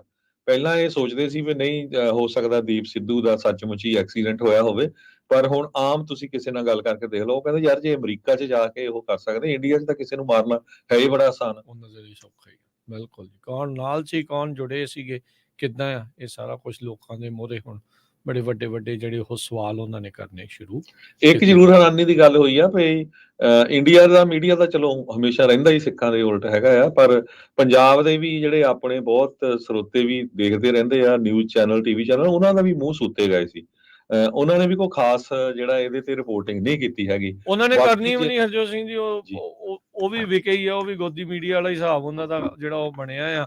ਜਿਹੜੀ ਸਰਕਾਰ ਆਉਂਦੀ ਉਹਦੇ ਨਾਲ ਉਹ ਚੱਲਦੇ ਆ, ਹਰ ਇੱਕ ਨੂੰ ਸਿਰਫ ਤੇ ਸਿਰਫ ਆਪੋ ਆਪਣਾ ਹੀ ਜਿਹੜਾ ਉਹ ਪਿਆ ਹੈਗਾ ਆ ਵੀ ਭਾਈ ਸਾਡੀ ਜਿਹੜੀ ਕਿਤੇ ਇਨਕਮ ਆ ਉਹ ਨਾ ਰੁਕ ਜਾਵੇ, ਸਾਨੂੰ ਸਰਕਾਰੀ ਐਡਾਂ ਆਉਣੀਆਂ ਜਿਹੜੀਆਂ ਆ ਉਹ ਨਾ ਬੰਦ ਹੋ ਜਾਣ। ਉਹ ਲੋਕ ਪਛਾਣਨ ਲੱਗ ਪਏ ਆ। ਹੋਪਫੁਲੀ ਆਉਣ ਵਾਲੇ ਸਮੇਂ ਦੇ ਵਿੱਚ ਜਲਦੀ ਜਿਹੜਾ ਆ ਉਹ ਹੋਰ ਵੀ ਲੋਕਾਂ ਦੇ ਅੱਖਾਂ ਤੋਂ ਪਰਦੇ ਜਿਹੜੇ ਉੱਠਣੇ ਸ਼ੁਰੂ ਹੋ ਜਾਣਗੇ ਜੀ। ਇੱਕ ਜਿਹੜਾ ਹੋਰ ਦੱਸ ਜੀ, university of San Francisco the student senate ਨੇ ਇੱਕ ਨਵਾਂ ਰੈਜ਼ੋਲੂਸ਼ਨ ਪਾਸ ਕੀਤਾ, ਜਿਸ ਦੇ ਵਿੱਚ ਯੂਨੀਵਰਸਿਟੀ ਐਡਮਿਨਿਸਟ੍ਰੇਸ਼ਨ ਨੂੰ ਉਹਨਾਂ ਨੇ ਗੁਹਾਰ ਲਾਈ ਆ ਵੀ ਜਿਹੜੇ ਵੀ ਕੋਈ ਇੰਡੀਅਨ ਅਧਿਕਾਰੀ, ਸਰਕਾਰੀ ਅਧਿਕਾਰੀ ਆਉਂਦੇ ਆ ਜਾਂ ਡਿਪਲੋਮੈਟ ਆਉਂਦੇ ਆ, ਉਹਨਾਂ ਨੂੰ ਡਿਸਇਨਵਾਈਟ ਕੀਤਾ ਜਾਵੇ, ਉਹਨਾਂ ਨੂੰ ਉੱਥੇ ਸੱਦਿਆ ਨਾ ਜਾਵੇ। ਸੋ ਉਸ ਦੇ ਵਿੱਚ ਉਹਨਾਂ ਨੇ ਇਹੀ ਜਿਹੜੇ ਕੈਨੇਡੀਅਨ ਏਜੰਸੀਜ਼ ਦੀ ਜਿਹੜੇ ਕੈਨੇਡੀਅਨ ਏਜੰਸੀਜ਼ ਨੇ ਦੱਸਿਆ ਵੀ ਕਿੱਦਾਂ ਭਾਰਤੀਆਂ ਨੇ ਉੱਥੇ ਹਰਦੀਪ ਸਿੰਘ ਨਿੱਜਰ ਹੋਣਾ ਦਾ ਕਤਲ ਕੀਤਾ, ਉਸ ਦੀ ਚਰਚਾ ਵੀ ਜਿਹੜੀ ਇਸ ਦੇ ਵਿੱਚ ਕੀਤੀ ਆ। ਤੇ ਹੁਣ ਆਪਣਾ ਜਿਹੜਾ ਰੀਸੈਂਟਲੀ ਇਹ ਵਾਪਰਿਆ ਆ ਕਤਲ ਕਰਨ ਦੀ ਜਿਹੜੀ ਕੋਸ਼ਿਸ਼ ਦੀਆਂ ਸਿੱਖ ਐਕਟਿਵਿਸਟ ਦੇ ਉੱਤੇ ਇਹ ਅੱਖ ਲਗਾਈ ਬੈਠੇ ਆ, ਜਾਂ ਮਾਰਨ ਦੀ ਜਿਹੜੀਆਂ ਕੋਸ਼ਿਸ਼ਾਂ ਜਾਂ ਸਾਜ਼ਿਸ਼ਾਂ ਜਿਹੜੀਆਂ ਉਹ ਚੱਲ ਰਹੀਆਂ ਆ, ਉਸ ਦੇ ਕਰਕੇ ਉਹਨਾਂ ਨੇ ਇਹ ਰੈਜ਼ੋਲੂਸ਼ਨ ਉੱਥੇ ਸਟੂਡੈਂਟ ਸੈਨੇਟ ਨੇ ਜਿਹੜਾ ਉਹ ਪਾਸ ਕੀਤਾ ਆ ਵੀ ਭਾਰਤੀ ਜਿਹੜੇ ਗਵਰਨਮੈਂਟ ਅਧਿਕਾਰੀ ਤੇ ਡਿਪਲੋਮੈਟ ਆ ਉਹਨਾਂ ਨੂੰ ਯੂਨੀਵਰਸਿਟੀ 'ਚ ਨਾ ਸੱਦਿਆ ਜਾਵੇ। ਦੇਖੋ ਉਹ ਯੂਨੀਵਰਸਿਟੀਆਂ ਦੀ ਗੱਲ ਕਰਦੇ, ਇੱਥੇ ਸਾਡੇ ਜਿਹੜੇ ਕਈ ਹੈਗੇ ਆ ਉਹ ਗੁਰੂ ਘਰਾਂ 'ਚ ਹੀ ਸੱਦੇ ਰਹਿੰਦੇ, ਤੇ ਮੁੜ ਕੇ ਫਿਰ ਜਦੋਂ ਲੜਾਈ ਝਗੜਾ ਹੁੰਦਾ ਤੇ ਆਪਣੇ ਹੀ ਭਰਾਵਾਂ ਨੂੰ ਫਿਰ ਉਹ ਬਦਨਾਮ ਕਰਦੇ ਹੈਗੇ ਆ। ਇੱਕ ਗੱਲ ਇਹ ਸਾਰੇ ਕਾਸੇ 'ਚੋਂ ਜ਼ਰੂਰ ਉੱਭਰ ਕੇ ਬਾਹਰ ਆਈ ਆ। ਬਹੁਤ ਸਾਰੇ ਆਪਣੇ ਲੋਕ ਹਜੇ ਵੀ ਜਿਹੜੇ ਗੁਲਾਮੀ ਉਹਨਾਂ ਦੇ ਮਨ ਦੇ ਵਿੱਚ ਰਹਿੰਦੀ ਆ। ਅਮਰੀਕਾ ਦਾ ਸਿਟੀਜ਼ਨ ਹੋਣ ਦੀ ਪਾਵਰ ਤੁਹਾਨੂੰ ਪਤਾ ਲੱਗ ਗਈ ਆ ਵੀ ਕਿੱਡੀ ਪਾਵਰ ਆ। ਤੇ ਇਹਦੇ ਨਾਲ ਜਿਹੜੀਆਂ ਗਵਰਨਮੈਂਟ ਦੀਆਂ ਏਜੰਸੀਜ਼ ਆ, ਚਾਹੇ ਉਹ FBI ਆ ਜਾਂ ਜਿੰਨੀਆਂ ਵੀ ਵੱਖ-ਵੱਖ ਸ਼ਹਿਰਾਂ ਦੀਆਂ ਪੁਲਿਸ ਡਿਪਾਰਟਮੈਂਟਸ ਆ, ਉਹ ਪੂਰੀਆਂ ਇਸ ਟਾਈਮ ਐਕਟਿਵ ਆ। ਉਹ ਹੁਣ ਸਿੱਖਾਂ ਦੀਆਂ ਇੰਸਟੀਟਿਊਸ਼ਨਸ, ਚਾਹੇ ਉਹ ਗੁਰੂ ਘਰ ਆ ਜਾਂ ਹੋਰ ਵੀ ਕੋਈ ਆਰਗੇਨਾਈਜੇਸ਼ਨਸ ਆ, ਚਾਹੇ ਯੂਨੀਵਰਸਿਟੀ ਦੇ ਵਿੱਚ ਸਟੂਡੈਂਟ ਆਰਗੇਨਾਈਜੇਸ਼ਨ, ਉਹਨਾਂ ਤੇ ਰੀਚ ਕਰ ਰਹੇ ਆ ਵੀ ਕਿਸੇ ਵੀ ਸਿੱਖ ਨੂੰ ਥ੍ਰੈਟ ਮਿਲ ਰਹੀ ਹੈਗੀ ਆ ਕਿਸੇ ਤਰ੍ਹਾਂ ਦੀ, ਜਾਂ ਕੋਈ ਇੰਟੀਮੀਡੇਟ ਕਰਨ ਦੀ ਕੋਸ਼ਿਸ਼ ਕਰ ਰਿਹਾ ਹੈਗਾ, ਜਾਂ ਕਿਸੇ ਨੂੰ ਬਲੈਕਮੇਲ ਕਰਨ ਦੀ ਕੋਸ਼ਿਸ਼ ਕਰ ਰਿਹਾ ਵੀ ਜੀ ਅਸੀਂ ਤੁਹਾਨੂੰ ਵੀਜ਼ਾ ਹੀ ਤਾਂ ਦੇਣਾ ਹੈ ਤਾਂ ਤੁਸੀਂ ਆਹ ਦੱਸੋ, ਆਹ ਕਰੋ, ਤੇ ਉਹ ਤੁਸੀਂ FBI ਨੂੰ ਇਮੀਡੀਏਟਲੀ ਜਿਹੜਾ ਰਿਪੋਰਟ ਕਰੋ। ਆਉਣ ਵਾਲੇ ਦਿਨਾਂ 'ਚ ਆਪਾਂ ਤੁਹਾਨੂੰ ਉਹਨਾਂ ਦਾ ਜਿਹੜਾ 800 ਨੰਬਰ ਉਹ ਵੀ ਸ਼ੇਅਰ ਕਰਾਂਗੇ। ਉਹ ਕੋਸ਼ਿਸ਼ ਕਰ ਰਹੇ ਆ FBI ਵਾਲੇ ਵੀ ਜਿਹੜੇ ਉਹਨਾਂ ਦੇ ਪੰਜਾਬੀ ਮੂਲ ਦੇ ਜਿਹੜੇ ਏਜੰਟਸ ਆ, ਸਰੋਤਿਆਂ ਨੂੰ ਪਤਾ ਹੋਣਾ ਵੀ FBI 'ਚ ਪੰਜਾਬੀ ਬਹੁਤ ਕਾਫੀ ਵੱਡੀ ਗਿਣਤੀ 'ਚ ਕੰਮ ਕਰਦੇ ਆ। ਬਲਕਿ ਇੱਕ ਟਾਈਮ ਦੇ ਉੱਤੇ ਤਾਂ FBI ਨੇ ਜਿਹੜੀ ਰਿਕਰੂਟਮੈਂਟ ਦੀ ਐਡਵਰਟਾਈਜ਼ਮੈਂਟ ਸੀ, ਉਹਦੇ ਤੇ ਸਰਦਾਰ ਦਸਤਾਰਧਾਰੀ ਸਿੱਖ ਨੂੰ ਦਿਖਾ ਲਿਆ ਸੀ ਵੀ FBI ਨੂੰ ਜੁਆਇਨ ਕਰੋ। ਸੋ ਡਿਪਾਰਟਮੈਂਟ ਦੇ ਜਿਹੜੇ ਸਪੈਸ਼ਲ ਇੰਪਲਾਈ ਲਾਉਣ ਜਾ ਰਹੇ, ਜੋ ਪੰਜਾਬੀ ਦੇ ਵਿੱਚ ਜਿਹੜੀ ਆ ਗੱਲਬਾਤ ਤੁਹਾਡੀ ਸੁਣਨਗੇ ਜੇ ਕਿਸੇ ਨੂੰ ਕਿਸੇ ਤਰ੍ਹਾਂ ਦੀ ਜਿਹੜੀ ਆ ਕੰਪਲੇਨ ਹੋਊਗੀ। ਸੋ ਬਿਲਕੁਲ ਕਿਸੇ ਤੋਂ ਡਰਨ ਦੀ ਜ਼ਰੂਰਤ ਨਹੀਂ। ਜੇ ਤੁਹਾਨੂੰ ਕੋਈ ਵੀ ਕਿਤੇ ਜਿਹੜਾ ਡਰਾਉਂਦਾ ਹੈਗਾ ਆ, ਖਾਸ ਕਰਕੇ ਜਿਹੜਾ ਇੰਡੀਆ ਦਾ ਨਾਂ ਲੈ ਕੇ, ਇਮੀਡੀਏਟਲੀ ਜਿਹੜਾ ਆ ਤੁਸੀਂ ਉਹਨਾਂ ਨੂੰ ਕੰਟੈਕਟ ਕਰੋ, FBI ਨੂੰ। ਇਸ ਤੋਂ ਬਿਨਾਂ ਹੋਰ ਬਹੁਤ ਸਾਰੀਆਂ ਜਿਹੜੀਆਂ ਆਪਣੀਆਂ ਆਰਗੇਨਾਈਜੇਸ਼ਨਸ ਹੈਗੀਆਂ ਆ, ਲੀਗਲ ਆਰਗੇਨਾਈਜੇਸ਼ਨਸ, ਉਹਨਾਂ ਨਾਲ ਵੀ ਜਿਹੜਾ ਕੰਟੈਕਟ ਕੀਤਾ ਜਾ ਸਕਦਾ ਹੈ। ਜੀ, ਸੋ ਬਿਲਕੁਲ ਨਾਰਥ ਅਮਰੀਕਾ ਦੇ ਵਿੱਚ ਇਸ ਟਾਈਮ ਰਾਹ ਦੇ ਦਫ਼ਤਰ ਖਾਲੀ ਹੋ ਗਏ ਆ। ਸਟੇਸ਼ਨ ਹੈੱਡ ਜਿਹੜਾ ਵਾਸ਼ਿੰਗਟਨ DC ਸੀਗਾ, ਸੈਨ ਫਰਾਂਸਿਸਕੋ ਸੀਗਾ, ਇੱਥੋਂ ਤੱਕ ਕਿ ਓਟਾਵਾ ਕੈਨੇਡਾ ਦੇ ਵਿੱਚ, ਉਹਨਾਂ ਸਾਰਿਆਂ ਨੂੰ ਕੱਢ ਦਿੱਤਾ ਗਿਆ ਜਾਂ ਉੱਥੋਂ ਤੋੜ ਦਿੱਤੇ ਗਏ ਆ।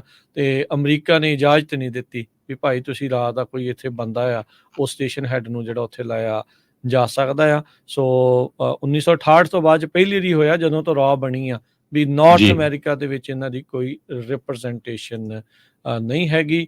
UK ਦੇ ਵਿੱਚੋਂ, ਲੰਡਨ 'ਚੋਂ ਵੀ ਉੱਥੋਂ ਉਹਨਾਂ ਨੇ ਜਿਹੜਾ ਉਹ ਤੋਰਿਆ ਸੀਗਾ। ਸੋ ਇਹ ਹੁਣ ਦੇਖਦੇ ਹਾਂ ਵੀ ਅੱਗੇ ਕੀ ਇਸ ਚੀਜ਼ ਦੇ ਵਿੱਚ ਬਣ ਰਿਹਾ ਹੈਗਾ ਆ। ਤੇ ਇੱਕ ਹੋਰ ਖਬਰ ਆਪਾਂ ਇੱਕ ਦੋ ਥੋੜਾ ਜਿਹਾ ਸਮਾਂ ਹੈਗਾ ਸਾਂਝੇ ਕਰਦੇ ਜਾਈਏ। ਇੱਕ ਭੁਚਾਲ ਆਇਆ ਹੈਗਾ ਇੰਪੀਰੀਅਲ ਕਾਉਂਟੀ ਦੇ ਵਿੱਚ, ਕੈਲੀਫੋਰਨੀਆ ਮੈਕਸੀਕੋ ਬਾਰਡਰ ਦੇ ਲਾਗੇ। ਰਾਤੀ ਆਇਆ ਸੀ 11:43 ਤੇ। ਓਕੋਟਿਲੋ ਤੋਂ 7 ਮੀਲ ਦੂਰ ਤੇ 18 ਮੀਲ ਦੂਰ ਐਲ ਸੈਂਟਰੋ ਤੋਂ। ਐਲ ਸੈਂਟਰੋ ਬਹੁਤ ਵੱਡਾ ਸੈਂਟਰ ਆ ਸਿੱਖਾਂ ਦਾ ਕਿਸੇ ਟਾਈਮ ਦੇ ਉੱਤੇ, ਉੱਥੇ ਗੁਰੂ ਘਰ ਵੀ ਹੈਗਾ ਆ, ਪਰ ਫੋਰਚੂਨੇਟਲੀ ਕਿਸੇ ਦਾ ਨੁਕਸਾਨ ਨਹੀਂ ਹੋਇਆ। 4.8 ਮੈਗਨੀਚਿਊਡ ਦਾ ਇਹ ਭੁਚਾਲ ਸੀ ਇੰਪੀਰੀਅਲ ਕਾਉਂਟੀ ਦੇ ਵਿੱਚ, ਕੈਲੀਫੋਰਨੀਆ ਮੈਕਸੀਕੋ ਬਾਰਡਰ ਦੇ ਲਾਗੇ। ਇਹ US ਜਿਓਲੋਜੀਕਲ ਸਰਵੇ ਜੋ ਆ ਉਹਨਾਂ ਨੇ ਦੱਸਿਆ ਹੈਗਾ ਆ। ਕਹਿੰਦੇ ਵੀ USGS ਜੋ ਯੂਨਾਈਟਿਡ ਸਟੇਟ ਜਿਓਲੋਜੀਕਲ ਸਰਵੇ ਹੈਗਾ, ਉਹਨਾਂ ਦੇ ਮੈਪ ਦੇ ਮੁਤਾਬਕ ਲੋਕਾਂ ਨੇ ਸਦਰਨ ਕੈਲੀਫੋਰਨੀਆ ਦੇ ਵਿੱਚ ਤੇ ਕੁਛ ਜੋ ਮੈਕਸੀਕੋ ਦਾ ਏਰੀਆ, ਬਾਹਰ ਏਰੀਆ ਆ, ਉੱਥੇ ਇਹ ਭੁਚਾਲ ਦੇ ਝਟਕੇ ਆ ਉਹ ਫੀਲ ਕੀਤੇ ਹੈਗੇ ਆ। ਜੀ ਜੀ, ਬਿਲਕੁਲ। ਅਗਲੀ ਜਿਹੜੀ ਹਰਜੋਤ ਸਿੰਘ ਜੀ ਗੱਲ ਕਰਦੇ ਜਾਈਏ, ਕੱਲ ਜਿੱਦਾਂ ਉਹ ਦੱਸ ਰਹੇ ਸੀਗੇ ਵੀ ਜਿਹੜੇ ਫੈਡ ਵਾਲੇ ਇਹ ਇਸ਼ਾਰਾ ਕਰ ਰਹੇ ਆ ਵੀ ਭਾਈ ਸ਼ਾਇਦ ਅਸੀਂ ਜਿਹੜੇ ਟੈਕਸ ਇੰਟਰਸਟ ਰੇਟਸ ਆ ਉਹਨਾਂ ਨੂੰ ਘੱਟ ਕਰ ਸਕਦੇ ਹਾਂ। ਅੱਜ ਫੈਡ ਦੇ ਜਿਹੜੇ ਚੇਅਰ ਪਾਵਲ ਆ, ਉਹਨਾਂ ਨੇ ਕੱਲ ਕਿਹਾ ਵੀ ਅਜੇ ਇਹ ਬਹੁਤ ਜਲਦੀ ਹੋਊਗੀ, ਜਲਦਬਾਜ਼ੀ ਹੋਊਗੀ ਰੇਟ ਕੱਟਸ ਦੀ ਜਿਹੜੀ ਆ ਉਹ ਗੱਲ ਕਰਨੀ। ਉਹਨਾਂ ਨੇ ਗੱਲਬਾਤ ਨੂੰ ਮੋੜਦੇ ਹੋਏ ਕਿਹਾ ਵੀ ਅਜੇ ਹਾਈਕਸ ਅਜੇ ਹੋਰ ਵੀ ਹੋ ਸਕਦੀਆਂ। ਸੋ ਇਹਨਾਂ ਦਾ ਕੁਝ ਨਹੀਂ ਪਤਾ ਲੱਗ ਰਿਹਾ। ਕੱਲ ਨੂੰ ਕੁਛ ਕਹਿੰਦੇ, ਅੱਜ ਜਿਹੜਾ ਉਹ ਕੁਛ ਇਸ ਟਾਈਮ ਕਹਿ ਰਹੇ ਆ। ਕੱਲ UBS ਦੇ ਜਿਹੜੇ ਕੁਛ ਦਿਨ ਪਹਿਲਾਂ UBS ਦੇ ਸਟ੍ਰੈਟਜਿਸਟ ਨੇ ਵੀ ਇਹ ਕਿਆਸਰਾਈਆਂ ਲਾਈਆਂ ਸੀਗੀਆਂ ਵੀ 1 ਸਾਲ ਦੇ ਵਿੱਚ ਤਕਰੀਬਨ 2.5 ਤੋਂ 3% ਤੱਕ ਇੰਟਰਸਟ ਕੱਟਸ ਉਹ ਦੇਖੇ ਜਿਹੜੇ ਉਹ ਜਾ ਸਕਦੇ ਆ। ਇਨਫਲੇਸ਼ਨ ਡਾਟਾ, GDP ਗਰੋਥ, ਇਹ ਸਾਰੇ ਜਿਹੜੀਆਂ ਆ ਕੁਛ ਡਾਟਾ ਆ ਉਹ ਬੈਟਰ ਆਉਣਾ ਸ਼ੁਰੂ ਹੋਇਆ ਆ। ਇਸ ਦੇ ਕਰਕੇ ਸਟਾਕ ਮਾਰਕੀਟ ਦੇ ਵਿੱਚ ਆਪਾਂ ਨੂੰ ਇਹ ਵੀ ਪਤਾ ਹੈ ਵੀ ਹਲਚਲ ਜਿਹੜੀ ਆ ਉਹ ਵਧੀ ਹੈਗੀ ਆ। ਟ੍ਰੇਡਰਸ ਨੂੰ ਇਹ ਲੱਗ ਰਿਹਾ ਵੀ ਫੈਡ ਨੇ ਹੁਣ ਰੇਟ ਹਾਈਕਸ ਆ ਉਹ ਕਰਨੀਆਂ ਜਿਹੜੀਆਂ ਉਹ ਬੰਦ ਕਰ ਦੇਣੀਆਂ ਹੈਗੀਆਂ ਆ। ਸੋ ਉਹਦੇ ਕਰਕੇ ਕੱਲ 500 ਪੁਆਇੰਟ ਤਾਂ ਵਧਿਆ ਹੀ ਵਧਿਆ ਸੀ, ਅੱਜ ਵੀ ਕਹਿੰਦੇ ਆ ਵੀ ਆਲਰੇਡੀ 300 ਪੁਆਇੰਟ ਉੱਤੇ ਚੱਲ ਰਿਹਾ ਆ ਜਦੋਂ ਆਪਾਂ ਗੱਲ ਕਰ ਰਹੇ ਹਾਂ। ਪਰ ਜਰੋਮ ਪਾਵਲ ਮੈਨੂੰ ਲੱਗਦਾ ਹੈ ਵੀ ਟ੍ਰੇਡਰਸ ਦੇ ਪੈਰਾਂ ਹੇਠੋਂ ਜ਼ਮੀਨ ਕੱਢ ਦੇਣਗੇ ਜਦ ਹੁਣ ਉਹਨਾਂ ਨੇ ਹੁਣੇ ਜਿਹੜਾ ਇਹ ਬਿਆਨ ਦਿੱਤਾ ਆ, ਜਿਹਦੇ ਵਿੱਚ ਉਹ ਕਹਿ ਰਹੇ ਆ ਵੀ ਅਜੇ ਰੇਟ ਕੱਟਸ ਦੀ ਗੱਲ ਕਰਨਾ ਬਹੁਤ ਜਲਦਬਾਜ਼ੀ ਜਿਹੜੀ ਹੋਊਗੀ, ਤੇ ਰੇਟ ਹਾਈਕਸ ਜਿਹੜੀਆਂ ਆ ਅਜੇ ਵੀ ਹੋ ਸਕਦੀਆਂ ਆ। ਪਰ ਬਹੁਤ ਸਾਰੇ ਜਿਹੜੇ ਮਾਹਰ ਆ ਇਕਨੋਮਿਕ ਅਰਥ ਸ਼ਾਸਤਰੀ ਆ, ਉਹ ਇਹੀ ਇਸ਼ਾਰਾ ਕਰ ਰਹੇ ਆ ਵੀ ਸ਼ਾਇਦ ਰੇਟ ਹਾਈਕਸ ਤਾਂ ਹੁਣ ਹੋਣੀਆਂ ਬੰਦ ਹੋ ਜਾਣਗੀਆਂ। ਪਰ ਇਹਦੇ ਵਿੱਚ ਨਾਲ ਇਹ ਵੀ ਦੱਸ ਕਿ ਇਹਨਾਂ ਹੀ ਅਰਥ ਸ਼ਾਸਤਰੀਆਂ ਦੇ ਪਹਿਲੇ ਦਾਅਵੇ ਆ ਉਹ ਵੀ ਕਈ ਖੋਖਲੇ ਨਿਕਲੇ ਸੀਗੇ। ਜੀ, ਬਲਕਿ ਕੱਲ ਤੱਕ ਕਈ ਇਕੋਨੋਮਿਸਟ ਨੇ ਇਹ ਵੀ ਕਹਿਤਾ ਸੀ ਵੀ ਆਉਣ ਵਾਲੇ ਸਾਲ ਦੇ ਵਿੱਚ ਤੇ ਸ਼ੁਰੂਆਤ 2025 ਚ ਮੇਬੀ 5-6 ਵਾਰੀ ਜਿਹੜਾ ਹੈ ਕੱਟ ਹੋ ਸਕਦਾ ਹੈਗਾ। ਸੋ ਇਹ ਹਰ ਰੋਜ਼ ਜਿਹੜੀ ਆ ਘੰਟੇ ਵਾਰ ਘੰਟੇ ਜਿਹੜੀ ਇਹ ਚੀਜ਼ ਜਿਹੜੀ ਚੇਂਜ ਹੁੰਦੀ ਆ, ਤੇ ਤੁਸੀਂ ਸੁਣਦੇ ਜ਼ਰੂਰ ਰਿਹਾ ਕਰੋ। ਆਪਾਂ ਜੋ ਵੀ ਹੁੰਦਾ ਆਪਣੇ ਕੋਲ ਨਹੀਂ ਤੁਹਾਨੂੰ ਸੁਣਾਣੇ, ਜੋ ਕੁਝ ਵਾਪਰਿਆ ਉਹ ਤੁਹਾਡੇ ਜੋ ਨਾਲ ਨਵੀਆਂ share ਕਰਦੇ ਰਿਪੋਰਟਸ ਆ। ਆ ਰਹੀਆਂ, ਜੋ ਨਿਊਜ਼ ਆ। ਹੁਣ ਫੈਡ ਦੇ ਚੇਅਰ ਨੇ ਅੱਜ ਬਿਆਨ ਦਿੱਤਾ, ਕੱਲ ਕਿਆਸ ਰਹੀਆਂ ਸੀ ਅਰਥ ਸ਼ਾਸਤਰੀਆਂ ਦੀਆਂ, ਅੱਜ ਉਹਨੇ ਬਿਆਨ ਦਿੱਤਾ, ਹੁਣ ਇਹ ਸਾਹਮਣੇ ਆ। ਇਸ ਨੂੰ ਕਿੱਦਾਂ ਤੁਸੀਂ ਲੈਣਾ ਆ, ਕਿਵੇਂ ਲੈਣਾ ਆ, ਇਹ ਉਹੀ ਆ। ਪਰ ਇਹ ਆ ਵੀ ਅਨਸਰਟਨਿਟੀ ਹੀ ਇਸ ਸਾਰੇ ਕਾਸੇ ਦੇ ਵਿੱਚੋਂ ਆਪਾਂ ਇਹੀ ਕਹਿ ਸਕਦੇ ਆ ਵੀ ਅਨਸਰਟਨਿਟੀ ਅਜੇ ਵੀ ਬਰਕਰਾਰ ਹੈਗੀ ਆ। ਫੈਡ ਨੇ ਬਹੁਤ ਚਿਰ ਤੋਂ ਕਿਹਾ ਆ ਵੀ ਅਸੀਂ ਇਨਫਲੇਸ਼ਨ ਨੂੰ 2% ਦੇ ਉੱਤੇ ਲੈ ਕੇ ਆਉਣਾ ਆ। ਜਿਹੜੀ ਕੋਰ ਬੇਸਿਸ ਦੇ ਉੱਤੇ ਆ ਉਹ 3.5% ਦੇ ਉੱਤੇ ਜਿਹੜੀ ਉਹ ਇਨਫਲੇਸ਼ਨ ਜਿਹੜੀ ਅਜੇ ਵੀ ਚੱਲ ਰਹੀ ਆ। ਸੋ ਲੈਟਸ ਸੀ ਕਦੋਂ ਤੱਕ 2% ਦੇ ਉੱਤੇ ਆਉਂਦੀ ਆ ਤੇ ਕਦੋਂ ਜਿਹੜੀਆਂ ਹੋਣਗੀਆਂ। ਫੈਡ ਨੇ ਜਦੋਂ ਇੰਟਰਸਟ ਰੇਟ ਵਧਾਉਣੇ ਸ਼ੁਰੂ ਕੀਤੇ, ਕੁੱਲ 11 ਵਾਰੀ ਇੰਟਰਸਟ ਰੇਟ ਵਧਾਏ ਸੀ। 5.25 ਤੋਂ 5.5% ਇੰਟਰਸਟ ਰੇਟ ਦੇ ਵਿੱਚ ਉਦੋਂ ਉਹਨਾਂ ਨੇ ਵਾਧਾ ਕੀਤਾ ਸੀ। ਪਿਛਲੇ 22 ਸਾਲਾਂ ਦੇ ਵਿੱਚ ਸਭ ਤੋਂ ਜ਼ਿਆਦਾ ਇਹ ਵਾਧਾ ਇੰਨੇ ਥੋੜ੍ਹੇ ਟਾਈਮ ਦੇ ਵਿੱਚ ਹੋਇਆ ਸੀ। ਹੁਣ 12-13 ਨਵੰਬਰ ਨੂੰ ਇਹਨਾਂ ਦੀ ਮੀਟਿੰਗ ਹੋਣੀ ਆ। ਉੱਥੇ ਮੈਨੂੰ ਲੱਗਦਾ ਕਾਫੀ ਹੱਦ ਤੱਕ ਕਲੀਅਰ ਜਿਹੜਾ ਆ ਉਹ ਹੋ ਜਾਊਗਾ ਕਿ ਵਾਕਈ ਅਮਰੀਕਾ ਸੌਫਟ ਲੈਂਡਿੰਗ ਵੱਲ ਆ, ਉੱਥੇ ਜਿਹੜੀ ਉਹ ਹੋ ਰਹੀ ਆ, ਇਨਫਲੇਸ਼ਨ ਕਾਬੂ 'ਚ ਆਊਗੀ ਜਾਂ ਨਹੀਂ। ਤੇ ਹੋ ਸਕਦਾ ਵੀ ਇਸ ਮਹੀਨੇ ਦੇ ਵਿੱਚ ਵੀ ਇਹ ਅਜੇ ਇੰਟਰਸਟ ਰੇਟ ਵਧਾਉਣ ਜਾਂ ਘਟਾਉਣ ਬਾਰੇ ਕੋਈ ਗੱਲ ਨਾ ਕਰਨ, ਉਸ ਨੂੰ ਉੱਥੇ ਹੀ ਸਥਿਰ ਰੱਖ ਸਕਦੇ ਆ। ਜੀ, ਸੋ ਸਾਡੇ ਇਸ ਪ੍ਰੋਗਰਾਮ ਨੂੰ ਸਪਾਂਸਰ ਕਰ ਰਹੇ ਸੀ ਖਾਦਮ ਜਵੈਲਰ ਵਾਲੇ, ਆਪਣੇ ਬ੍ਰਦਰ ਇਮਤਿਆਜ਼ ਉਹਨਾਂ ਦੀ ਯਾਦ ਦੇ ਵਿੱਚ। ਤੇ ਅੱਜ ਸੈਕਰਾਮੈਂਟੋ 'ਚ ਜਿਹੜੀ ਉਹਨਾਂ ਦੀ ਲੋਕੇਸ਼ਨ ਆ, ਉੱਥੇ ਉਹਨਾਂ ਨੇ ਕਾਫੀ ਪ੍ਰਾਈਜ਼ਸ ਕੱਢਣੇ ਆ, ਮੁੰਦੀਆਂ ਸ਼ੁੰਦੀਆਂ ਕਈ ਕੁਛ। ਸੋ ਜਿਹੜੇ ਅੱਜ ਲੋਕ ਜਾ ਕੇ ਖਰੀਦਣਗੇ ਵੀ ਜਾਣਗੇ ਉੱਥੇ, ਉਹਨਾਂ ਨੂੰ ਕਾਫੀ ਅਵਾਰਡ ਦਿੱਤੇ ਜਾਣਗੇ, ਪ੍ਰਾਈਜ਼ਸ। ਕੱਲ ਵੀ ਤੁਸੀਂ ਦੇਖਿਆ ਹੋਣਾ ਉਹਨਾਂ ਦੇ ਟ੍ਰੇਸੀ ਤੇ ਫ੍ਰਿਜ਼ਨੋ ਲੋਕੇਸ਼ਨ ਦੇ ਉੱਤੇ ਪੰਜਾਬੀ ਰੇਡੀਓ USA ਦੀ ਟੀਮ ਨੇ ਲਾਈਵ ਕੀਤਾ ਸੀ। ਸੋ ਅੱਜ ਵੀ ਸਾਡੀ ਟੀਮ ਦੇ ਮੈਂਬਰ ਮਸੂਦ ਮੱਲੀ ਹੋਣੀ ਵੀ ਉੱਥੇ ਪਹੁੰਚਣਗੇ। ਲਾਈਵ ਕਵਰੇਜ ਦਿੱਤੀ ਜਾਊਗੀ 3 ਵਜੇ ਦੇ ਕਰੀਬ। ਸਟਾਕਟਨ ਬੁਲੇਵਾਰਡ ਦੇ ਉੱਤੇ ਇਹਨਾਂ ਦਾ ਹੈਗਾ ਆ ਖਾਦਿਮ ਜੁਐਲਰਸ ਦਾ 7386 ਸਟਾਕਟਨ ਬੁਲੇਵਾਰਡ। ਸੋ ਕੱਲ ਉਹਨਾਂ ਨੇ ਵੀ ਬਹੁਤ ਕੀਤਾ, ਇੱਥੋਂ ਤੱਕ ਕਿ ਰੇਡੀਓ ਦੇ ਨਾਲ ਸੰਬੰਧਿਤ ਸਵਾਲਾਂ ਦੇ ਉੱਤੇ ਵੀ ਮੁੰਦੀਆਂ ਜਿਹੜੀਆਂ ਉਹਨਾਂ ਨੇ 5 ਮੁੰਦੀਆਂ ਉਹਨੇ ਕੱਢੀਆਂ ਸੀਗੀਆਂ ਪੰਜਾਬੀ ਰੇਡੀਓ USA ਦੇ ਨਾਲ ਰਿਲੇਟਡ ਜਿਹੜੇ ਸਵਾਲ ਪੁੱਛੇ ਗਏ ਸੀ ਮੱਲੀ ਸਾਹਿਬ ਉਹਨਾਂ ਵੱਲੋਂ ਜੀ।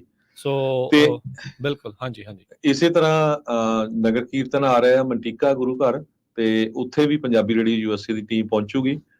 ਕੋਸ਼ਿਸ਼ ਹੁੰਦੀ ਸਾਡੀ ਸ਼ਾਮਾਂ ਨੂੰ ਜਿਹੜੇ ਦੀਵਾਨ ਆ ਉੱਥੋਂ ਤੁਹਾਨੂੰ ਸੁਣਾਏ ਜਾਣ, ਤੇ ਐਤਵਾਰ ਨੂੰ ਸਾਰੀ ਕਵਰੇਜ ਜਿਹੜੀ ਆ ਉਹ ਤੁਹਾਨੂੰ ਲਾਈਵ ਦਿਖਾਈ ਜਾਊਗੀ। ਨਾਲ ਦੀ ਨਾਲ ਪੰਜਾਬੀ ਰੇਡੀਓ USA ਦੇ ਬਹੁਤ ਸਾਰੇ ਲੋਕਾਂ ਦੀ ਰਿਕੁਐਸਟ ਆਈ ਸੀ ਟ੍ਰੇਸੀ ਮੰਟੀਕਾ ਉਸ ਏਰੀਏ ਦੇ, ਸਟਾਕਟਨ ਏਰੀਏ ਦੇ ਰੇਡੀਓ ਸੈਟਸ, ਉਹ ਵੀ ਉੱਥੇ ਤੁਸੀਂ ਜਿਹੜੇ ਆ ਪ੍ਰਾਪਤ ਕਰ ਸਕਦੇ ਆ। ਪੰਜਾਬੀ ਰੇਡੀਓ USA ਦਾ ਬੂਥ ਲੱਗਾ ਹੋਊਗਾ, ਤੇ ਜਰੂਰ ਸਾਨੂੰ ਮਿਲ ਕੇ ਵੀ ਜਾਇਓ। ਤੇ ਕਿਸ ਤਰ੍ਹਾਂ ਸਾਡੇ ਜਿਹੜੇ ਪ੍ਰੋਗਰਾਮ ਆ ਉਹ ਵੀ ਦੱਸਦੇ ਜਾਇਓ। ਜੇ ਆਪਾਂ ਸੁਧਾਰ ਕਰਨਾ ਆ ਉਹ ਵੀ ਦੱਸਿਓ, ਜੇ ਆਪਾਂ ਵਧੀਆ ਪ੍ਰੋਗਰਾਮ ਕਰਦੇ ਆ ਤਾਂ ਸ਼ਾਬਾਸ਼ ਵੀ ਦੇ ਕੇ ਜਾਇਓ। ਸੋ ਮੰਟੀਕੇ ਦੇ ਵਿੱਚ ਇਸ ਐਤਵਾਰ ਨੂੰ ਲਗਭਗ ਸਾਡੀ ਸਾਰੀ ਟੀਮ ਪੰਜਾਬੀ ਰੇਡੀਓ USA ਦੇ ਉੱਤੇ ਪਹੁੰਚੂਗੀ ਜੀ। ਮਿਲਦੇ ਆ ਜੀ ਹੁਣ ਆਪਾਂ ਅਗਲੀ ਵਾਰ। ਉਦੋਂ ਤੱਕ ਲਈ ਸਭ ਨੂੰ ਪਿਆਰ ਭਰੀ ਸਤਿ ਸ੍ਰੀ ਅਕਾਲ।